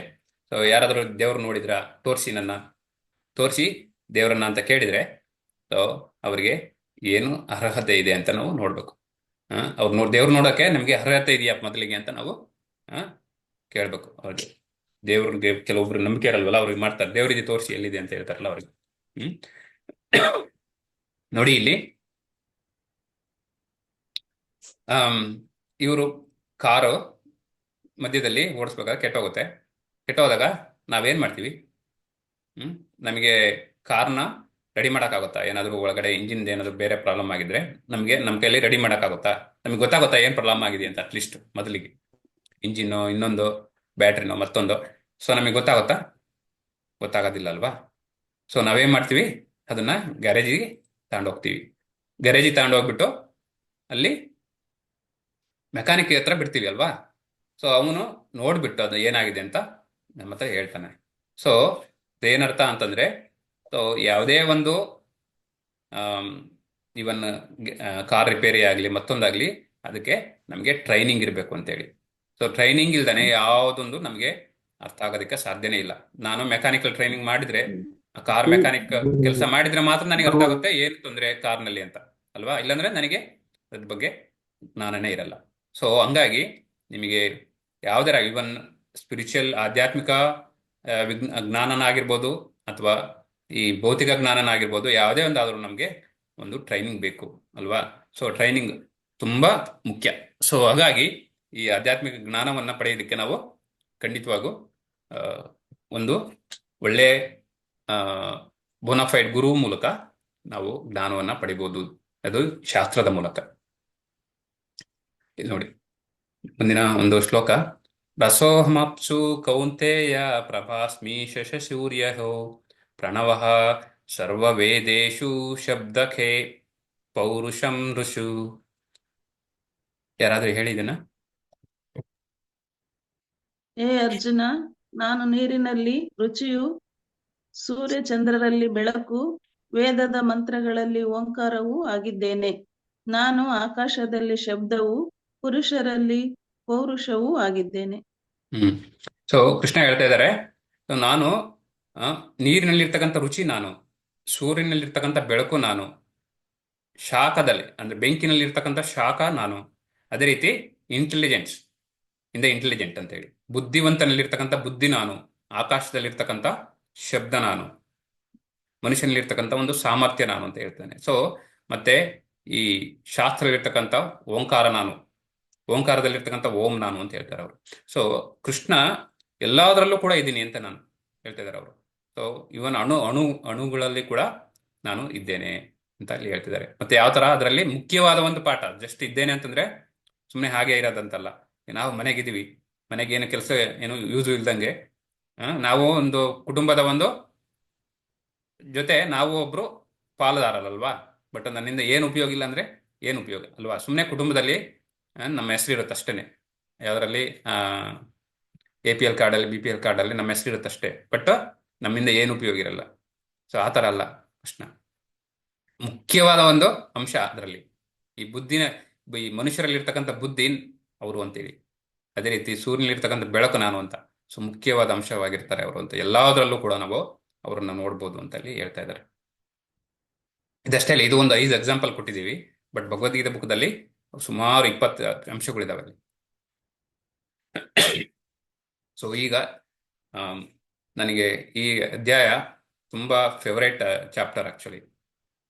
ಯಾಕೆ ಅಂದ್ರೆ ನೋಡಿ ಎಷ್ಟೊಂದು ಇನ್ಫಾರ್ಮೇಶನ್ ಕೊಡ್ತಾರೆ, ಅದನ್ನ ನಾವು ಅರ್ಥ ಮಾಡ್ಕೋಬೇಕಷ್ಟೇ. ಇಲ್ಲಿ ನೋಡಿ, ನಮಾಂ ದುಷ್ಕೃತಿನೋ ಮೂಢ ಪ್ರಪದ್ಯಂತೆ ನರಾಧಮ ಮಾಯಾಪಹೃತ ಜ್ಞಾನ ಅಸುರಂ ಭಾವಮಾಶ್ರಿತ. ದಯವಿಟ್ಟು ಯಾರಾದ್ರೂ ಓದಿ ಭಾವಾರ್ಥನ. ಅತ್ಯಂತ ಮೂರ್ಖರು, ನರಾಧಮರು, ಮಾಯೆಯಿಂದ ಜ್ಞಾನ ನಷ್ಟವಾದವರು, ಅಸುರಿ ಸ್ವಭಾವದವರು, ಈ ಬಗ್ಗೆ ದುಷ್ಟರು ನನಗೆ ಶರಣಾಗುವುದಿಲ್ಲ. Very good. ಸೊ ಇಲ್ಲಿ ನೋಡಿ ತುಂಬಾ ಇಂಪಾರ್ಟೆಂಟ್ ಶ್ಲೋಕ ಇದು. ಯಾರು ನನಗೆ, ಕೃಷ್ಣ ಹೇಳ್ತಾ ಇದ್ದಾರೆ, ನನಗೆ ಯಾರು ಶರಣ ಆಗ್ತಾರೆ ಅಥವಾ ನನ್ನ ಯಾರು ಅರ್ಥ ಮಾಡ್ಕೊಂತಾರೆ ಅಥವಾ ಯಾರು ನನಗೆ ಅರ್ಥ ಮಾಡ್ಕೊಳ್ಳಲ್ಲ ಅಥವಾ ಶರಣಾಗೋದಿಲ್ಲ ಅಂತ ಹೇಳ್ತಾರೆ. ಇದು ಮೊದಲನೇದಾಗಿ ಯಾರು ನನ್ನನ್ನ ಅರ್ಥ ಮಾಡ್ಕೊಳ್ಳಲ್ಲ ಅಥವಾ ನನ್ನ ಹತ್ರ ಬರೋದಿಲ್ಲ ಅಂತ ಇದು ಶ್ಲೋಕ ಹೇಳ್ತಿದ್ದಾರೆ. ನೋಡಿ, ನಮಾಂ ದುಷ್ಕೃತಿನೋ ಮೂಢ. ಮೊದಲನೇದಾಗಿ 4 ಜನ ಒಟ್ಟು. ಒಬ್ರು ಮೂಢ, ದುಷ್ಕೃತಿನೋ ಮೂಢ, ಅದು ಒಂದು. ಆಮೇಲೆ ನರಾಧಮ ಎರಡನೇದು, ಮೂರನೇವರು ಮಾಯಾಪಹೃತ ಜ್ಞಾನಿ, 4ನೇವರು ಅಸುರಿ ಅಂತಂದ್ರೆ ರಾಕ್ಷಸ ಸ್ವಭಾವದಲ್ಲಿರ್ತಕ್ಕಂಥವ್ರು ಅಂತ. ಈ 4 ಜನ ನನ್ನ ಹತ್ರ ಬರೋದೇ ಇಲ್ಲ, ನನ್ನ ಹತ್ರ ಬರೋದಿಲ್ಲ, ನನ್ನ ಅರ್ಥ ಮಾಡ್ಕೊಳ್ಳಲ್ಲ, ನನಗೆ ಶರಣಾಗೋದಿಲ್ಲ ಅಂತ ಹೇಳ್ತಿದ್ದಾರೆ. ನೋಡೋಣ ಯಾರು ಈಗ 4 ಜನ ಅವ್ರು ಯಾವ ಥರದವರು ಅಂತೇಳಿ. ಮೊದಲಿಗೆ ಮೂಢ. ಸೊ ಮೂಢ ಅಂದ್ರೆ ಯಾರು? ಫೂಲಿಶ್ ಪರ್ಸನ್ ಅಂತ ಇಂಗ್ಲಿಷಲ್ಲಿ ಹೇಳ್ತಾರೆ. ಸೊ ಅವರು ಅವ್ರಿಗೆ ಮುಖ್ಯವಾಗಿ ಏನಂತಂದ್ರೆ ಅವರಿಗೆ ಯಾವ ಥರ ನಡಿಬೇಕು, ಅಂದ್ರೆ ಅವರ ನಡತೆ ಆಗಿರ್ಬೇಕು, ನಾವು ಯಾರ ಜೊತೆ ಯಾವ ಥರ ನಡೆಸ್ಕೊಳ್ಬೇಕು, ಮತ್ತೆ ಏನು ಅವ್ರಿಗೆ ಇದ್ರ ಬಗ್ಗೆ ಶಾಸ್ತ್ರದ ಬಗ್ಗೆ ಜ್ಞಾನ ಇರೋದಿಲ್ಲ. ಅವ್ರು ಏನು ಮುಖ್ಯವಾಗಿ ಅಂದ್ರೆ ಅವರ ಜೀವನ ಅಷ್ಟೇ. ನಾನಾಯ್ತು, ನನ್ನ ಕುಟುಂಬ, ಅಂದ್ರೆ ಅವ್ರದೇ ಒಂದು ಲೋಕದಲ್ಲಿರ್ತಾರೆ. ಬೇರೆದ್ರ ಬಗ್ಗೆ ಯಾವುದಕ್ಕೂ ಅವರು ತಲೆಕೆಡಿಸ್ಕೊಳ್ಳಲ್ಲ. ಇವನ್ ದೇವ್ರ ಹತ್ರನೂ ಹೋಗೋದಿಲ್ಲ ಅವರು, ದೇವ್ರಿಗೆ ಅರ್ಥನೇ ಆಗಲ್ಲ ಅವ್ರಿಗೆ. ಸೊ ಮುಖ್ಯವಾಗಿ ಎಕ್ಸಾಂಪಲ್ ಇಲ್ಲಿ ಎಕ್ಸಾಂಪಲ್ ಕೊಟ್ಟಿದ್ದಾರೆ. ಒಂದು ಕತ್ತೆ ಒಂದೇ ಒಂದು ಇಡೀ ಹುಲ್ಲು ಈಗೋಸ್ಕರ ಬೆಳಗ್ಗೆಯಿಂದ ಸಾಯಂಕಾಲ ತನಕ ಅವನ ಮಾಲೀಕನ ಜೊತೆ ದುಡಿಯುತ್ತೆ. ಕೊನೆಗೆ ಏನಾಗ್ತದೆ, ಮಾಲೀಕರು ಏನ್ ಮಾಡ್ತಾರೆ, ಒಂದೂವರೆ ಹುಲ್ಲ ಹಾಕ್ತಾರೆ ಅಷ್ಟೇ ಊಟಕ್ಕೆ. ಅದಕ್ಕೋಸ್ಕರ ಪಾಪ ಬೆಳಗ್ಗೆಯಿಂದ ಸಾಯಂಕಾಲದೊಳಗೂ ಮಾಲೀಕನ ಜೊತೆ ಒತ್ಕೊಂಡು ಅಷ್ಟು ದೂರ ನಡೆಯುತ್ತೆ, ಕೆಲಸ ಎಲ್ಲ ಮಾಡುತ್ತೆ, ಕೊನೆಗೆ ಇಷ್ಟು ಹುಲ್ಲ ಹಾಕ್ತಾರೆ. ನೋಡಿದ್ದೀರಾ ನೀವು ಕತ್ತೆನ? ಸೊ ಆ ತರ ಅವನಿಗೆ ಮೂಢ ಅಂತ ಕರೀತಿದ್ದಾರೆ. ಅಂದ್ರೆ ಒಂದೇ ಒಂದು ಎರಡೊತ್ತು ಊಟಕ್ಕೋಸ್ಕರ ಬೆಳಿಗ್ಗೆಯಿಂದ ರಾತ್ರಿವರೆಗೂ ನಾವು ಕೆಲಸ ಮಾಡ್ತೀವಿ, ನೈಟ್ ಕೆಲಸ ಮಾಡ್ತೀವಿ, ಆ ನಿದ್ದೆ ಮಾಡ್ದಂಗೂ ಕೆಲಸ ಮಾಡ್ತೀವಿ. 2 ಊಟ 3 ಊಟ, ಇಷ್ಟಕ್ಕೋಸ್ಕರನೇ ಅವನು ಮೂಢ, ಫೂಲಿಶ್ ಪರ್ಸನ್ ಅಂತ. ಸೊ ಅದು ತುಂಬಾ ಇಂಪಾರ್ಟೆಂಟು. ಕತ್ತೆ ತರ ಕೆಲಸ ಮಾಡೋದು ಇಂಪಾರ್ಟೆಂಟ್ ಅಲ್ಲ, ನಾವು ಏನ್ ಮಾಡ್ತಿದೀವಿ ಅಂತ ಇಂಪಾರ್ಟೆಂಟ್. ಕೆಲಸ ಮಾಡಬೇಕು, ಬಟ್ ಕತ್ತೆ ತರ ಬರೀ ಊಟಕ್ಕೋಸ್ಕರ ಕೆಲಸ ಮಾಡೋದು, ಅದು ಎಷ್ಟು ಬೆಳಿಗ್ಗೆ ರಾತ್ರಿ ಎಲ್ಲ, ಅದು ಮೂಢ ಅಂತ ಹೇಳ್ತಿದ್ದಾರೆ. ಅವನು ಯಾವತ್ತೂ ನನ್ನನ್ನು ಅರ್ಥ ಮಾಡ್ಕೊಳ್ಳಲ್ಲ, ನನ್ನ ಹತ್ರ ಬಿಡೋದು ಇಲ್ಲ ಅವನು ಅಂತ. ಅವನಿಗೆ ದೇವ್ರ ಬಗ್ಗೆನೇ ಏನು ಗೊತ್ತಿರಲ್ಲ ಅಂತ ಅವನು ಹೇಳ್ತಾ ಇದ್ದಾರೆ. ಎರಡನೇದಾಗಿ ಯಾರು? ಪ್ರಪದ್ಯಂತೆ ನರಾಧಮ. ನರಾಧಮ ಲೋಯೆಸ್ಟ್ ಇನ್ ಮ್ಯಾನ್ಕೈಂಡ್ ಅಂತ. ಸೊ ಅವನು ಅವನಿಗೆ ಈ ನಿಯಮಗಳು ಏನಿದಾವೆ, ಧರ್ಮಶಾಸ್ತ್ರಗಳು, ನಮ್ಮ ಶಾಸ್ತ್ರಗಳಿರ್ತಕ್ಕಂಥ ಒಂದು ರೂಲ್ಸು ರೆಗ್ಯುಲೇಷನ್ ಏನು ಗೊತ್ತಿರಲ್ಲ ಅವನಿಗೆ. ಅವನಿಗೆ ಒಟ್ಟು 84 ಲಕ್ಷ ಜೀವಿ ಪ್ರಭೇದ ಇದಾವೆ. ಸೊ ಏನು ಸ್ಪೀಸೀಸ್ ಇದೆಯಲ್ಲ, ಅದರಲ್ಲಿ 4 ಲಕ್ಷ ಮಾನವರಿದ್ದಾರೆ. ಸೊ ಆ 4 ಲಕ್ಷ ಮಾನವರಲ್ಲಿ ಇವನು ಅತ್ಯಂತ ಕೆಳಮಟ್ಟದವನು ಅಂತ. ಸೊ ಲೋಯೆಸ್ಟ್ ಇನ್ ಮ್ಯಾನ್ಕೈಂಡ್, ಹ್ಯೂಮನ್ ಅಲ್ಲೇನೆ ತುಂಬಾ ಲೋಯೆಸ್ಟ್. ಅವನಿಗೆ ಸಮಾಜ ಏನು ಸೊಸೈಟಿ ಬಗ್ಗೆ ಗೊತ್ತಿರಲ್ಲ. ಆಮೇಲೆ ಪೊಲಿಟಿಕ್ಸ್ ಅಂದ್ರೆ ಆ ಪೊಲಿಟಿಕ್ಸ್ ಅಲ್ಲ, ರಾಜಕೀಯ ಅಂದ್ರೆ ಯಾವ ರೀತಿ ಎಲ್ಲರ ಜೊತೆನೂ ನಾವು ನಮ್ಮ ವರ್ತನೆ ಆಗಿರ್ಬೇಕು ಅದೇನು ಗೊತ್ತಿರಲ್ಲ. ಮತ್ತೆ ಧಾರ್ಮಿಕ ಚಿಂತನೆನೇ ಇರಲ್ಲ ಅವನಿಗೆ, ಯಾವ ನಿಯಮನೂ ಇರೋದಿಲ್ಲ ಅವನಿಗೆ. ಸೊ ಅಂತನಿಗೆ ನರಾಧಮ ಅಂತ ಕರೀತಾರೆ. ಸೊ ಅವನು ಕೂಡ ನನ್ನ ಬಳಿಗೆ ಬರೋದಿಲ್ಲ, ನನ್ನ ಹತ್ರ ಬರೋದಿಲ್ಲ, ಶರಣಾಗೋದಿಲ್ಲ ಅಂತ ಹೇಳ್ತಾರೆ. ಮೂರನೇನು ಯಾರು? ಮಾಯಾ ಅಪಹೃತ ಜ್ಞಾನಿ. ಸೊ ಮಾಯೆಯಿಂದ ಒಂದು ಅವರ ಜ್ಞಾನವನ್ನ, ಮಾಯೆ ಅನ್ನೋದು ಆ ಜ್ಞಾನವನ್ನ ಒಂದು ಮುಚ್ಚಿರುತ್ತೆ. ಸೊ ಈ ಜ್ಞಾನವನ್ನ ಕಂಪ್ಲೀಟ್ ಆಗಿ ಮುಚ್ಕೊಂಡಿರ್ತಾರೆ. ಸೊ ಅಂದ್ರೆ ಮಾಯೆಯಿಂದ ಅವ್ರಿಗೆ ಆ ಜ್ಞಾನ ಅದರಿಂದ ಉಪಯೋಗ ಇಲ್ಲ ಅಂತೇಳಿ. ಫಾರ್ ಎಕ್ಸಾಂಪಲ್ ಇಲ್ಲಿ ಹೇಳ್ತಾರೆ, ಯಾರು ಹೇಳ್ತಾರೆ ಅಂದ್ರೆ ಈ ಶಾಸ್ತ್ರಜ್ಞರು. ಕೆಲವರು ನೋಡಿ ತುಂಬಾ ಶಾಸ್ತ್ರಜ್ಞರಿರ್ತಾರೆ, ಪಂಡಿತರಿರ್ತಾರೆ. ಸೊ ಅವ್ರಿಗೆ ಜ್ಞಾನ ತುಂಬಾ ಇರುತ್ತೆ, ಇವ್ರಿಗೆಲ್ಲ ಗೊತ್ತು, ಶಾಸ್ತ್ರಗಳ ಬಗ್ಗೆ ಗೊತ್ತು, ಎಲ್ಲ ಗೊತ್ತು, ಜ್ಞಾನಿನೇ ಆಗಿರ್ತಾರೆ ಸ್ವಲ್ಪ. ಬಟ್ ಅವ್ರಿಗೆ ಆ ಜ್ಞಾನ ಅನ್ನೋದು ಒಂದು ಮಾಯೆಯಿಂದ ಮುಚ್ಕೊಂಡಿರುತ್ತೆ ಅಂತ, ಅದರಿಂದ ಹೊರಗೆ ಬರೋದಿಲ್ಲ ಅವರು. ಈ ಒಂದು ವಿಜ್ಞಾನಿಗಳು, ಕವಿಗಳು, ಸೊ ಈ ಥರದವರು ಸುಮಾರು ಜನ, ವಿಜ್ಞಾನಿಗಳು, ಸೈಂಟಿಸ್ಟ್ ಎಲ್ಲ ತುಂಬಾ ಜ್ಞಾನ ಇರುತ್ತೆ ಅವ್ರಿಗಲ್ವಾ. ಸೊ ತುಂಬಾ ತಿಳ್ಕೊಂಡಿರ್ತಾರೆ, ಬಟ್ ಅವರು ದೇವ್ರ ಬಗ್ಗೆ ಒಂದು ಅರಿವು ಇರೋದಿಲ್ಲ. ಸೊ ಅದು ಈ ಥರದವರು, ಅವ್ರಿಗೆ ಮಾಯಾ ಅಪಹೃತ, ಮಾಯೆಯಿಂದ ಅವರ ಜ್ಞಾನ ಮುಚ್ಕೊಂಡಿರುತ್ತೆ ಅಂತ, ಮುಚ್ಚಲ್ಪಟ್ಟಿರುತ್ತೆ. ಸೊ ಅಂತವರು ಮಾಯಾಪೃತ ಜ್ಞಾನಿ, ಅವರು ಕೂಡ ದೇವ್ರ ಹತ್ರ ಬರೋದಿಲ್ಲ. ಸೊ ಅದರಲ್ಲಿ ಆ ಜ್ಞಾನ ಮುಖ್ಯವಾಗಿ ಭೌತಿಕವಾಗಿ ಸಂಬಂಧಿಸಿರ್ಬೋದು. ಸೊ ಹಾಗಾಗಿ ಸೊ ಕೊನೆಗೆ ಯಾರು? ಆಸುರಂ ಭಾವಮಾಶ್ರಿತ. ಆಸುರಂ ಅಂದ್ರೆ ರಾಕ್ಷಸಿ ಪ್ರವೃತ್ತಿ ಇರ್ತಕ್ಕಂಥ, ರಾಕ್ಷಸ ಮನೋಭಾವ, ಅಸುರ ಮನೋಭಾವ ಇರ್ತಕ್ಕಂಥವನು. ಸೊ ಅವನು ಕೂಡ ದೇವರ ಹತ್ರ ಬರೋದಿಲ್ಲ ಅಂತೇಳಿ. ಸೊ ರಾಕ್ಷಸಿ ಮನೋಭಾವ ಅಂದ್ರೆ ಕಂಪ್ಲೀಟ್ ಆಗಿ ಡೆಮಾನಿಕ್. ಸೊ ಅವರ ಕ್ಯಾರೆಕ್ಟರ್ ಕಂಪ್ಲೀಟ್ ಆಗಿ ಈ ಬ್ರಾಹ್ಮಣನಿಗೆ ಅಪೋಸಿಟ್ ಅಲ್ವಾ. ಸೊ ಅವರು ಈ ನಾವು ಇನ್ನು ಪುರಾಣಗಳೆಲ್ಲ ನೋಡಿದೀವಲ್ವಾ, ಹಿರಣ್ಯಕಶಿಪು, ಹಿರಣ್ಯಾಕ್ಷ, ಮುಖ್ಯವಾಗಿ ನಾವು ಕಣ್ಣಿ ಕಾಣೋದು ರಾವಣ, ಅವನ ಹೆಸರೇ ರಾವಣಾಸುರ ಅಲ್ವಾ. ಸೊ ಕಂಸ, ಮುಖ್ಯವಾಗಿ ನಾವು ಹಿಂದಿನ ಪುರಾಣಗಳಲ್ಲಿ ನೋಡ್ತೀವಿ. ಬಟ್ ಈಗಲೂ ಕಲಿಯುಗದಲ್ಲಿ ನಾರ್ಮಲ್ ಆಗಿ ನಾವು ಎಷ್ಟೋ ಜನ ಇದ್ದಾರೆ, ಅವ್ರಿಗೆ ಏತಿಸ್ಟ್ ಅಂತ ಕರೀತಾರಲ್ವಾ. ಸೊ ಏತಿಸ್ಟ್ ಅಂತ ಕರೀತಾರೆ ಅವ್ರಿಗೆ. ಕನ್ನಡದಲ್ಲಿ ಏನ್ ಹೇಳ್ತಾರೆ ಗೊತ್ತಿಲ್ಲ ನನಗೆ.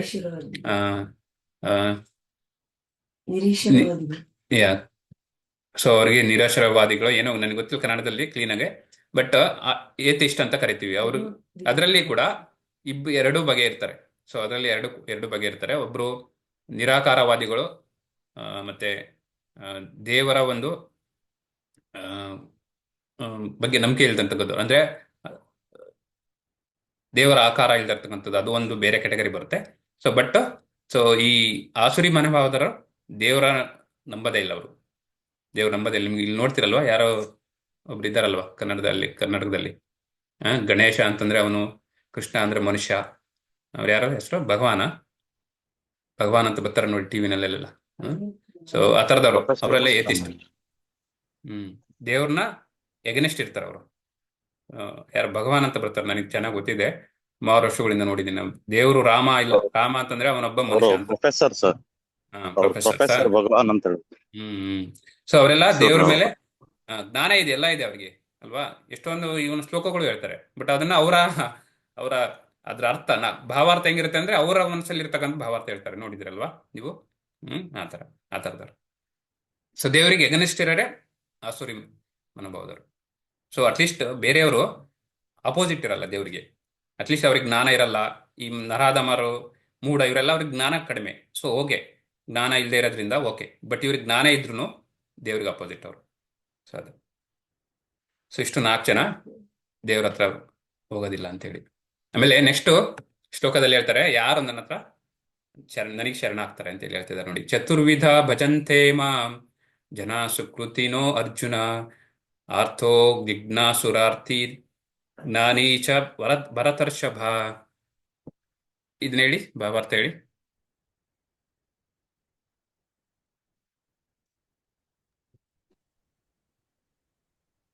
ಭರತ ವಂಶಜರಲ್ಲಿ ಶ್ರೇಷ್ಠನಾದ ಅರ್ಜುನನೇ, 4 ವಿಧಗಳ ಪುಣ್ಯವಂತರು ನನಗೆ ಭಕ್ತಿ ಸೇವೆಯನ್ನು ಮಾಡಲು ಪ್ರಾರಂಭಿಸುತ್ತಾರೆ. ದುಃಖಿಗಳು, ಜಿಜ್ಞಾಸುಗಳು, ಐಶ್ವರ್ಯವನ್ನು ಬಯಸುವವರು ಮತ್ತು ಪರಾತ್ಪರದ ಜ್ಞಾನದ ಅನ್ವೇಷಣೆ ಮಾಡುವವರು, ಇವರೇ ಈ 4 ಬಗೆಯ ಜನರು. ಇಲ್ಲಿ ನೋಡಿ, ಈ 4 ಜನ ಯಾರು ನನಗೆ ಶರಣಾಗ್ತಾರೆ ಅಂತ ಹೇಳ್ತಾರೆ.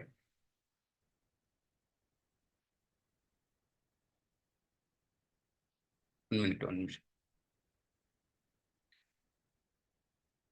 ಇಲ್ಲಿ 4 ಜನ ಯಾರು ನನಗೆ ಚತುರ್ವಿಧ ಭಜಂತೆ ಮಾಂ ಜನ ಸುಕೃತಿನೋ ಅರ್ಜುನ. ಯಾರ್ಯಾರು? ಅರ್ಥೋ, ಅರ್ಥಾರ್ಥಿ, ಜಿಜ್ಞಾಸು ಮತ್ತೆ ಜ್ಞಾನಿ. ಈ 4 ಜನ ನನಗೆ ದೇವರ ಮೇಲೆ ಅಟ್ಲೀಸ್ಟ್ ಅವರಿಗೆ ಇದಿರುತ್ತೆ ಅಂತೇಳಿ, ಅಟ್ಲೀಸ್ಟ್ ದೇವ್ರ ಮೇಲೆ ಒಂದು ನಂಬಿಕೆ, ಪ್ಲಸ್ ಮತ್ತೆ ಅವರು ಶರಣಾಗೋದು ಕೂಡ ಆಗ್ತಾರೆ ಅಂತೇಳಿ. ಸೊ ಇಲ್ಲಿ ನೋಡೋಣ, ಇಲ್ಲಿ ಚಿತ್ರದಲ್ಲಿ ತೋರಿಸಿದ್ದಾರೆ ನೋಡಿ. ಮೊದಲಿಗೆ ಇಲ್ಲಿ ಗಜೇಂದ್ರ ಇದ್ದಾರೆ ನೋಡಿ, ಗಜೇಂದ್ರ. ಸೊ ನಿಮ್ಗೆ ಈ ಚಿತ್ರದಲ್ಲಿ ಕಾಣಿಸ್ತಾ ಇದಾರಲ್ವಾ? ಸೊ ಗಜೇಂದ್ರ ಮತ್ತೆ ಇಲ್ಲಿ 4 ಕುಮಾರರು ಇದ್ದಾರೆ. ಸೊ ಹಾಗೆ ಧ್ರುವ ಮಹಾರಾಜ್ ಇದ್ದಾರೆ ಇಲ್ಲಿ, ಮತ್ತೆ ಶೌನಕ ಋಷಿ. ಸೊ ಇಷ್ಟು ಜನ ಬೇರೆ ಬೇರೆ ಇದರಲ್ಲಿ ಬರ್ತಾರೆ. ಮುಖ್ಯವಾಗಿ ಗಜೇಂದ್ರ ಅವರು ದುಃಖಿತರು. ಈ ದುಃಖಿತರು ಅಂದ್ರೆ ತುಂಬಾ ಡಿಸ್ಟ್ರೆಸ್ ಇರ್ತಾರೆ ಲೈಫಲ್ಲಿ, ಜೀವನದಲ್ಲಿ ತುಂಬಾ ದುಃಖದಿಂದ ಇರ್ತಾರೆ. ಅಂಥವ್ರು ಬರ್ತಾರೆ, ದೇವ್ರ ಹತ್ರ ಬರ್ತಾರೆ. ಏನಕ್ಕೆ ಬರ್ತಾರೆ ಅಂತಂದ್ರೆ, ಅವರಿಗೆ ಒಂದು ತೊಂದರೆ ಆದಾಗ ಮಾತ್ರ ದೇವ್ರ ಹತ್ರ ಬರ್ತಾರೆ. ಅವ್ರಿಗೇನು ತೊಂದರೆ, ಕಷ್ಟ ಬಂದಾಗ ಮಾತ್ರ ದೇವ್ರ ಹತ್ರ ಬರೋದು. ಇಲ್ಲಿ ಗಜೇಂದ್ರ ಏನ್ ಮಾಡ್ತಿದ್ರು ಅಂದ್ರೆ, ಈ ಗಜೇಂದ್ರ ಸ್ತುತಿ ಅಂತ ಹೇಳಿದ್ದು ಒಂದು ದೊಡ್ಡ ಪುರಾಣದಲ್ಲಿ, ಅದ್ರ ಇವನ್ ಭಾಗವತಂದಲ್ಲೇ, ಶ್ರೀಮದ್ ಭಾಗವತಂದಲ್ಲೂ ಕೂಡ ಇದೆ. ಅವರು ಯಾವ ರೀತಿ ದೇವರನ್ನ ಬೇಡ್ಕೊಂಡ್ರು ಅಂತೇಳಿ. ಇಂದಿನ ಇದರಲ್ಲಿ ಗಜೇಂದ್ರ ಹಿಂದಿನ ಜನ್ಮದಲ್ಲಿ ಅವರು ಇಂದ್ರದ್ಯುಮ್ನ ರಾಜ ಆಗಿದ್ರು, ಕಿಂಗ್ ಇದ್ರು. ಸೊ ಅವರ ಒಂದು ಅಗಸ್ತ್ಯ ಮುನಿ ಶಾಪದಿಂದ ಅವರು ಈ ಆನೆ ಒಂದು ಇದಕ್ಕೆ ಜನ್ಮಕ್ಕೆ ಬಂದ್ರು. ಇಲ್ಲಿ ಅವರು ಆನೆನಲ್ಲೂ ಕೂಡ ಅವರು ಮುಖ್ಯವಾಗಿ ಫ್ಯಾಮಿಲಿ ಜೊತೆ ಒಂದು ಸರೋವರದಲ್ಲಿ ಇದನ್ನ ಮಾಡಕ್ಕೆ ಬಂದಿರ್ತಾರೆ ಅವರ ಕುಟುಂಬದ ಜೊತೆ. ಆಗ ಒಂದು ಮೊಸಳೆ ಅವ್ರ ಕಾಲ ಇಟ್ಕೊಂಡ್ಬಿಟ್ಟು ಬಿಡದೇ ಇಲ್ಲ ಅದು. ಸೊ ಆಗ ಕೊನೆಗೆ ಗಜೇಂದ್ರ ಸಾಧ್ಯನೇ ಇಲ್ಲ, ಯಾಕೆಂದ್ರೆ ನೀರು ಅವ್ರಿಗೆ, ಮೊಸಳೆಗೆ ಒಂದು ಜಾಗ, ಆನೆಗೆ ತುಂಬಾ ಕಷ್ಟ ನೀರೊಳಗಡೆ ಬಿಡಿಸ್ಕೊಂಡು ಬರೋದು. ಹಾಗಾಗಿ ಸೊ 1000 ವರ್ಷಗಳ ಕಾಲ ಮೊಸಳೆ ಆ ಕಾಲನ್ನ ಇಟ್ಕೊಂಡ್ಬಿಟ್ಟಿತ್ತು. ಸೊ ಹಾಗಾಗಿ ಬೇರೆ ದಾರಿನೇ ಇಲ್ಲ. ಹಿಂದಿನ ಒಂದು ಜನ್ಮದಲ್ಲಿ ಒಂದು ಅವರಿಗೆ ವಿಷ್ಣು ಸ್ತುತಿ ನೆನಪಿರುತ್ತೆ. ಸೊ ಹಾಗಾಗಿ ಅದೊಂದು ಆ ಸ್ತುತಿನ ಒಂದು ಕಮಲದ ಹೂವು ತಗೊಂಡು ವಿಷ್ಣು ಸ್ತುತಿನ ಮಾಡುತ್ತೆ, ಅದು ದೇವ್ರನ್ನ ಕರೆಯುತ್ತೆ. ಸೊ ಹಾಗಾಗಿ ಇಮಿಡಿಯೇಟ್ ಆಗಿ ವಿಷ್ಣು ಬಂದು ಅವ್ರನ್ನ, ಗಜೇಂದ್ರನ ಕಾಪಾಡಿ ಅಲ್ಲಿಂದನೇ ಮೋಕ್ಷ ಕೊಡ್ತಾರೆ ಅವ್ರಿಗೆ. ಸೊ ಇದು ಏನಂದ್ರೆ, ಕಷ್ಟ ಬಂದಾಗ ಮಾತ್ರ ದೇವ್ರ ಹತ್ರ ಹೋಗೋದು, ದೇವ್ರನ್ನ ನೆನ್ಪು ಮಾಡ್ಕೊಳ್ಳೋದು. ಇದು ದುಃಖಿಗಳು ಏನ್ ಹೇಳ್ತಾರೆ, ಅರ್ಥೋ ಅಂತಂದ್ರೆ ಅದೇ ದುಃಖಿತರು. ಸೊ ಅವರು ಕಷ್ಟ ಬಂದಾಗ ದೇವ್ರ ಹತ್ರ ಹೋಗಿ ದೇವ್ರು ಬೇಡ್ಕೊಳ್ಳೋದು. ಬಟ್ ಆದ್ರೂ ಕೂಡ ದೇವರು ಬಂದು ಹೆಲ್ಪ್ ಮಾಡ್ತಾನೆ ಆದ್ರೂ ಕೂಡ. ಮತ್ತೆ ಎರಡನೇವ್ರು ಯಾರು? ಅರ್ಥಾರ್ಥಿ. ಸೊ ಅರ್ಥಾರ್ಥಿ ಸಂಪತ್ತಿಗಾಗಿ ಶರಣಾಗಂತವ್ರವರು. ಸೊ ಮೊದಲನೇವರು ದುಃಖಕ್ಕೋಸ್ಕರ ಶರಣಾಗ್ತಾರೆ ಅವರು. ಎರಡನೇವರು ಅರ್ಥಾರ್ಥಿ ಅಂದ್ರೆ ಸಂಪತ್ತು, ವೆಲ್ತಿಗೋಸ್ಕರ ನನಗೆ ಮೆಟೀರಿಯಲ್ ವೆಲ್ತ್ ಬೇಕು ಅಂತೇಳಿ ದೇವ್ರ ಹತ್ರ ಹೋಗೋದು. ಸೊ ಅವರು ಎಕ್ಸಾಂಪಲ್ ಧ್ರುವ ಮಹಾರಾಜ್. ಧ್ರುವ ಚಿಕ್ಕ ಮಗ ಇದ್ದಾಗ, ಇಲ್ಲಿ ನೋಡಿ ಚಿತ್ರದಲ್ಲಿ ಇದೆಯಲ್ಲ, ಇವರು ಚಿಕ್ಕ ಹುಡುಗನಿದ್ದಾಗ ನಿಮ್ಗೆ ಕತೆ ಹೇಳಿದ್ನಲ್ಲ ಕೊನೆ ಲಾಸ್ಟ್ ಟೈಮ್. ಸೊ ಅವರು ಅವರ ಅವರ ತಾತನ ಗ್ರೇಟ್ ಗ್ರ್ಯಾಂಡ್ ಫಾದರ್ ಮುತ್ತಾತನ ಒಂದು ಲೋಕ ಥರನೇ ನನಗೂ ಒಂದು ಬೇಕು ಅಂತ ಹೋಗಿದ್ದವರು. ಸೊ ಬ್ರಹ್ಮಲೋಕ ಏನಿದೆಯಲ್ಲ, ಈ ಬ್ರಹ್ಮ ಆಳ್ತಿರತಕ್ಕಂಥದ್ದು, ಈ ಬ್ರಹ್ಮಾಂಡ ಕಂಪ್ಲೀಟ್ ಆ ಥರದೇ ನನಗೊಂದು ಲೋಕ ಬೇಕು ಅಂತೇಳಿ ಹೋಗಿದ್ದು. ಅಂದ್ರೆ ಆಸೆಗೋಸ್ಕರ, ಅದು ಸಂಪತ್ತಿಗೋಸ್ಕರ ಅಲ್ವಾ ಅದು ಹೋಗಿದ್ದು. ಬಟ್ ಆದ್ರೆ ದೇವರು ಅವರಿಗೆ ಬೇರೆ ಲೋಕನ ಇನ್ನೊಂದು ಕೊಟ್ಟರು, ಇನ್ನೊಂದು ಲೋಕನೇ ಅವರಿಗೆ ಕರುಣಿಸಿದ್ರು. ಸೊ ಅದು ಕೇಳಲಿಲ್ಲ. ವಿಷ್ಣು ಬಂದ್ಮೇಲೆ ಒಂದು ಧ್ರುವ ಕೇಳಿಲ್ಲ, ನನಗೇನು ಬೇಡ ಅಂತ ಕೇಳಿದ. ಬಟ್ ಅದನ್ನು ಅವ್ರು ಕೊಟ್ರು. ಅವನು ಹೋಗಿದ್ದು ಒಂದು ಸಂಪತ್ತಿಗೋಸ್ಕರ, ಆಸೆಗೋಸ್ಕರ ಹೋಗಿದ್ದು ದೇವ್ರ ಹತ್ರ. ಬಟ್ ಅವರಿಗೆ ಕರುಣಿಸಿದ್ರು. ಸೊ ಇದು ಸಂಪತ್ತಿಗೆ, ನಮಗೇನೋ ಒಂದು ದುಡ್ಡಿನ ಅವಶ್ಯಕತೆ ಇದೆ, ಅಥವಾ ಮತ್ತೆ ನಮಗೆ ಮನೆ ಕಾರು ಅದು ಏನು ಕೊಂಡ್ಕೋಬೇಕು ಅಂತೇಳಿ ಕೆಲವರು ಹೋಗ್ತಾರಲ್ಲ ದೇವ್ರ ಹತ್ರಕ್ಕೆ, ನನಗೆ ಸ್ವಲ್ಪ ಸಹಾಯ ಮಾಡಿ ಅಂತೇಳಿ. ಹಾಗೆ ಅಂಥವ್ರು ಕೂಡ ದೇವ್ರ ಹತ್ರ ಹೋಗ್ತಾರೆ ಅಂತ ಹೇಳಿ ಹೇಳ್ತಿದ್ದಾರೆ. ಬಟ್ ಅದೆಲ್ಲ ಕೂಡ ಓನ್ಲಿ ಭೌತಿಕವಾದಂಥ ಒಂದು ಇದು ನಮಗೆ ಭೌತಿಕವಾಗಿ ಅಷ್ಟೇ ಸಿಗುತ್ತೆ. ಅದು ಖಂಡಿತವಾಗಿಯೂ ಯಾವುದೇ ರೀತಿಯಾದಂಥ ಒಂದು ಸ್ಪಿರಿಚುವಲ್ ಆಧ್ಯಾತ್ಮಿಕವಾಗಿರ್ತಕ್ಕಂಥ ಅಥವಾ ಏನೋ ಟೆಂಪರರಿ, ತಾತ್ಕಾಲಿಕವಾಗಿ ನಮಗೆ ಸಿಗುತ್ತಷ್ಟೇನೆ. ಮೂರನೇದು ಯಾರು? ಜಿಜ್ಞಾಸು ಅಂದ್ರೆ ಕುತೂಹಲಕ್ಕೋಸ್ಕರ ದೇವರ ಹತ್ರ ಹೋಗೋದು. ಅಲ್ಲೇನೋ ನಡೀತಾ ಇದೆ ಇಲ್ಲಿ ನೋಡಿ. ಇಲ್ಲಿ ಶವನಕ ಋಷಿಗಳು ಸೊ ನೈಮಿಷಾರಣ್ಯ ಒಂದು ಅರಣ್ಯದಲ್ಲಿ ಸೂತ ಗೋಸ್ವಾಮಿ ಅವರ ಒಂದು ಪ್ರವಚನ ಕೇಳ್ತಾ ಇದ್ದಾರೆ. ಸೊ ಇದು ಅವರ ಒಂದು ಜಿಜ್ಞಾಸೆಗೋಸ್ಕರ, ಕುತೂಹಲಕ್ಕೋಸ್ಕರ ಅವ್ರು ಕುತ್ಕೊಂಡು ಇದನ್ನ ಭಾಗವತಂನ ಕೇಳ್ತಾ ಇದ್ದಾರೆ, ಶ್ರೀಮದ್ ಭಾಗವತಂನ ಕೇಳ್ತಾ ಇದ್ದಾರೆ. ಕುತೂಹಲ, ಏನ್ ನಡೆಯುತ್ತೆ, ಏನಿದೆ ಅಂತೇಳಿ. ಕೆಲವರಿಗೆ ನೋಡಿ ಕುತೂಹಲ ಇರುತ್ತೆ, ನೋಡಿ ಅಲ್ಲೇ ನಡೀತಿದೆ ಹೋಗಿ ನೋಡೋಣ ಅಂತ ಹೋಗ್ತಾರೆ ನೋಡಿ. ಆ ಥರದವರು ಕುತೂಹಲಕ್ಕೋಸ್ಕರ ದೇವ್ರ ಹತ್ರ ಹೋಗ್ತಾರೆ ಅಂತ. ಸೊ ಏನೋ ಎಲ್ಲರೂ ಹೋಗ್ತಾರೆ ದೇವರು ನೋಡೋಣ, ನಾನು ಹೋಗ್ತೀನಿ ಏನಾಗುತ್ತೆ ಅಂತೇಳಿ. ಸೊ ಆ ಥರದ್ದು ಕುತೂಹಲಕ್ಕೋಸ್ಕರ ದೇವ್ರ ಹತ್ರ ಹೋಗೋರು ಇದ್ದಾರೆ ಅಂತೇಳಿ. ಸೊ ಅದೇ ರೀತಿ ಲಾಸ್ಟ್ ಕೊನೆಗೆ ಜ್ಞಾನಿ ಅಂದ್ರೆ ಅವನಿಗೆ ಎಲ್ಲಾದ್ರೂ ಜ್ಞಾನ ಇರುತ್ತೆ. ಸೊ ಅವರು ಅರ್ಥ ಮಾಡ್ಕೊಂಡಿರ್ತಾರೆ ದೇವರು ಏನು ಅಂತೇಳಿ. ಸೊ ಹಾಗಾಗಿ ಅವರ ಜ್ಞಾನಿಗಳು ದೇವ್ರ ಹತ್ರ ಹೋಗ್ತಾರೆ. 4ನೇದು. ಸೊ ಇಷ್ಟು 4 ಜನ, ಯಾರು? ದುಃಖಿ, ಆಮೇಲೆ ಸಂಪತ್ತಿಗೋಸ್ಕರ, ಆಮೇಲೆ 3ನೇವರು ಕುತೂಹಲಕ್ಕೋಸ್ಕರ ಹೋಗೋದು, 4ನೇವರು ಜ್ಞಾನದ ಒಂದು ತತ್ವ ಅರ್ಥ ಮಾಡ್ಕೊಳ್ಳೋದಕ್ಕೆ. ಜ್ಞಾನ ಇರುತ್ತೆ, ಬಟ್ ನಾನು ಅರ್ಥ ಮಾಡ್ಕೊಂಡು ದೇವ್ರ ಹತ್ರ ಹೋದ್ರೆ ನನಗೆ ಅದರಿಂದ ಅನುಕೂಲ ಆಗುತ್ತೆ ಅಂತೇಳಿ ಹೋಗೋರು. ಸೊ ಈ 4 ಜನ ದೇವ್ರ ಹತ್ರ ಹೋಗ್ತಾರೆ. 4 ಜನ ದೇವ್ರ ಹತ್ರ ಹೋಗದೇ ಇರೋರು ನೋಡಿದ್ವಿ. ಇವರು 4 ಜನ ದೇವ್ರ ಹತ್ರ ಹೋಗೋರು. ಸೊ ಅದರಲ್ಲಿ ಮತ್ತೆ ಯಾರು ತುಂಬಾ ಒಳ್ಳೆ ಭಕ್ತರ ಅಂತೇಳಿ ಕ್ವಶನ್. ಸೊ ಯಾರಾಗಿರ್ಬೋದು ಇದರಲ್ಲಿ? ಯಾರಿಗಾದ್ರೂ ಗೊತ್ತಾ? 4ನೇವರು ಕೊನೆಯರು.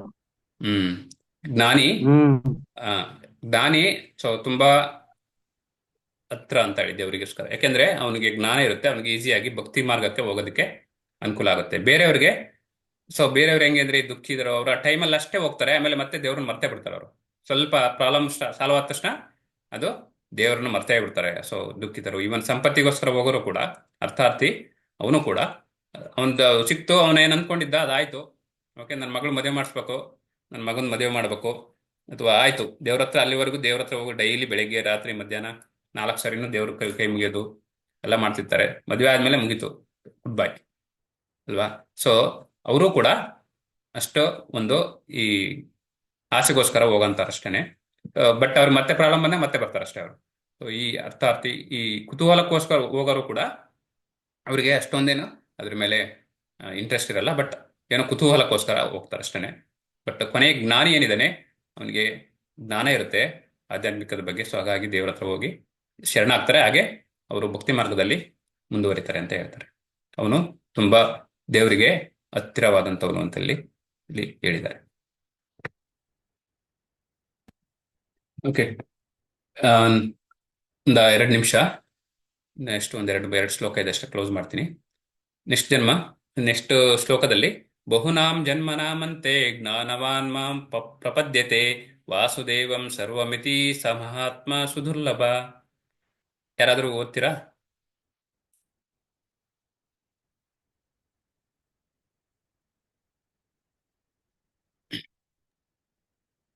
ಅನೇಕ ಬಾರಿ ಹುಟ್ಟಿ ಸತ್ತ ನಂತರ ವಾಸ್ತವವಾಗಿ ಜ್ಞಾನದಲ್ಲಿ ಇರುವವನಿಗೆ ನಾನು ಎಲ್ಲಾ ಕಾರಣಗಳ ಕಾರಣ ಮತ್ತು ಅಸ್ತಿತ್ವದಲ್ಲಿರುವ ಎಲ್ಲದರ ಕಾರಣ ಎನ್ನುವುದು ತಿಳಿಯುತ್ತದೆ. ಆದ್ದರಿಂದ ಆದ್ದರಿಂದ ಅವನು ನನಗೆ ಶರಣಾಗುತ್ತಾನೆ ಅಂತ ಮಹಾತ್ಮನು ದುರ್ಲಭ. ಸೊ ಇಲ್ಲಿ ಅದೇ ಯಾವ ರೀತಿ ಯಾರು ಶರಣಾಗ್ತಾರೆ ಅಂತ. ಸೊ ಅನೇಕ ಬಾರಿ ನಾನು ಹೇಳ್ದಂಗೆ ಬಹುನಾಮ ಜನ್ಮ ನಾಮಂತೆ, ಎಷ್ಟೋ ಸರಿ ಹುಟ್ಟು ಮತ್ತೆ ಸಾವು ನಡುವೆ ಆದ್ಮೇಲೆ ಕೊನೆಗೆ ಅವರಿಗೆ ಅರ್ಥ ಆಗುತ್ತೆ, ಜ್ಞಾನ ಮಾರ್ಗದಲ್ಲಿ ಬರ್ತಾರೆ. ಜ್ಞಾನ ಮಾರ್ಗ ಅಂದ್ರೆ ಜ್ಞಾನವನ್ನು ಸಂಪಾದನೆ ಮಾಡ್ತಾರೆ, ಆ ನಂತರ ಅವರು ಎಲ್ಲದನ್ನು ಬಿಟ್ಟು ನನ್ನ ಹತ್ರ ಬರ್ತಾರೆ ಅಂತ. ಸೊ ಅದು ಆ ಥರ ಬರ್ತಕ್ಕಂಥವ್ರು ತುಂಬಾ ಅರಿರೇ ನೋಡಿ, ಸುದುರ್ಲಭ ಅಂತ. ದುರ್ಲಭ ಅಂತಂದ್ರೆ ರೇರ್, ಸುದುರ್ಲಭ ಅಂದ್ರೆ ಇನ್ನ ರೇರ್ ಅಂತ. ಸೊ ಅಂತರ್ ಬರೋದು ತುಂಬಾ ರೇರ್ ಇರುತ್ತೆ. ಅಂದ್ರೆ ಎಷ್ಟು ಸಾವಿರಾರು ಜನ್ಮ ಆದ್ರೂ ದೇವ್ರ ಬಗ್ಗೆ ಅವ್ರಿಗೆ ಅರ್ಥ ಮಾಡ್ಕೊಳ್ಳೋಕೆ ಒಂದು ಆಸಕ್ತಿ ಇರಲ್ಲ. ಸೊ ದೇವ್ರನ್ನ ಅರ್ಥ ಮಾಡ್ಕೊಂಡ್ರೆ ಅದ್ರ ಮೇಲೆ ಭಕ್ತಿ ಮೇಲೆ ಬರೋದಕ್ಕೂ ಅವ್ರಿಗೆ ಆಗೋದಿಲ್ಲ. ಸೊ ಯಾಕೆಂದ್ರೆ ಮುಖ್ಯವಾಗಿ ಅವರಿಗೆ ಜ್ಞಾನದ ಕೊರತೆ ಇರುತ್ತೆ.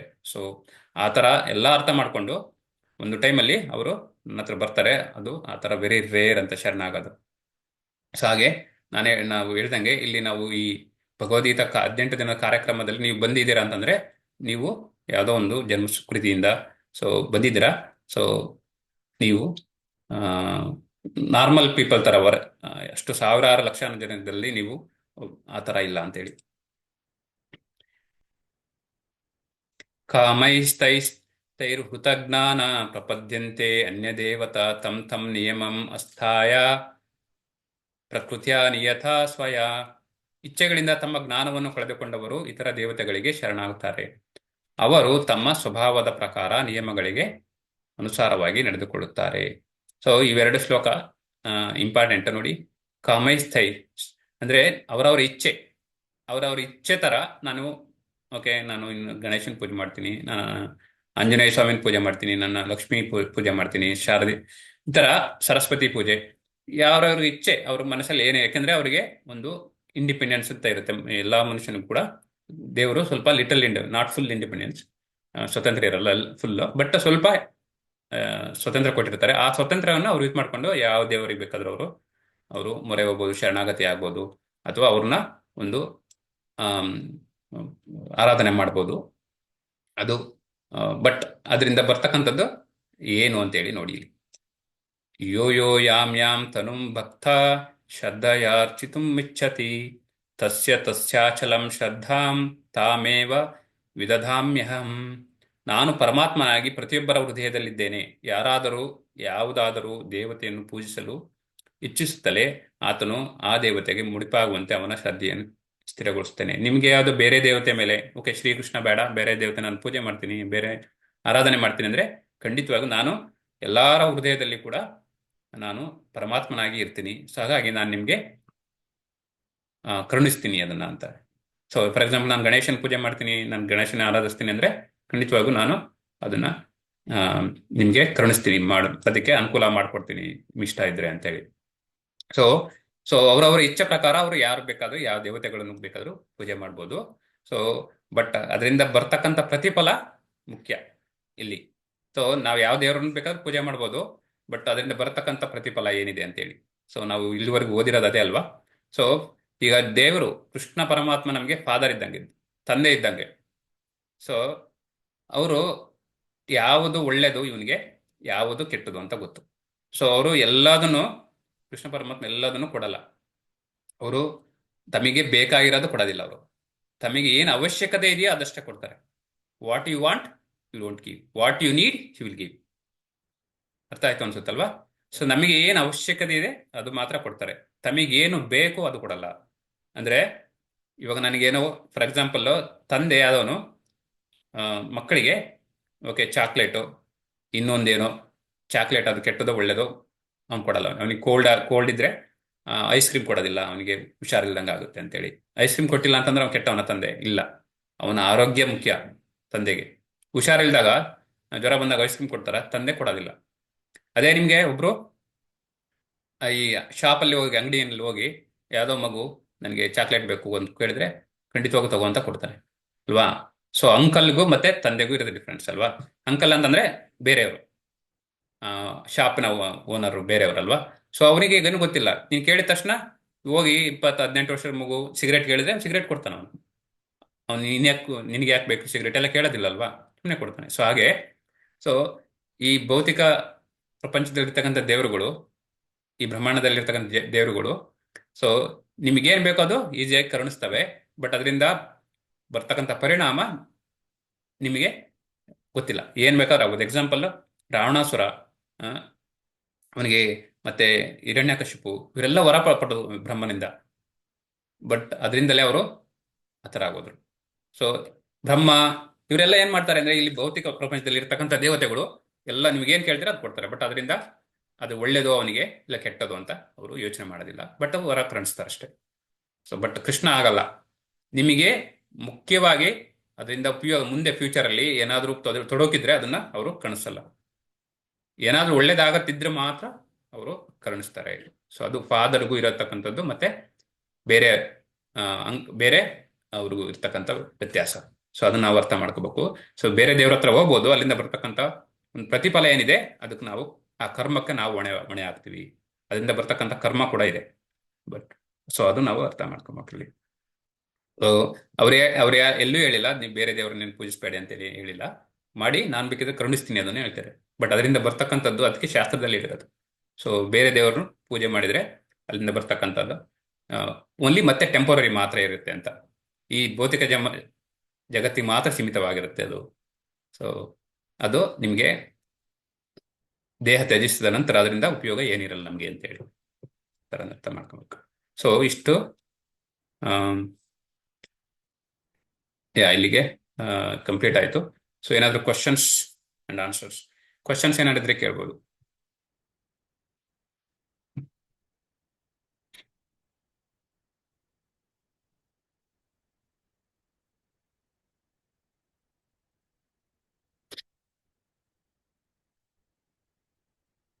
ಯಾರಾದ್ರೂ ಏನಾದರೂ ಕ್ವಶನ್ಸ್ ಇದೆಯಾ?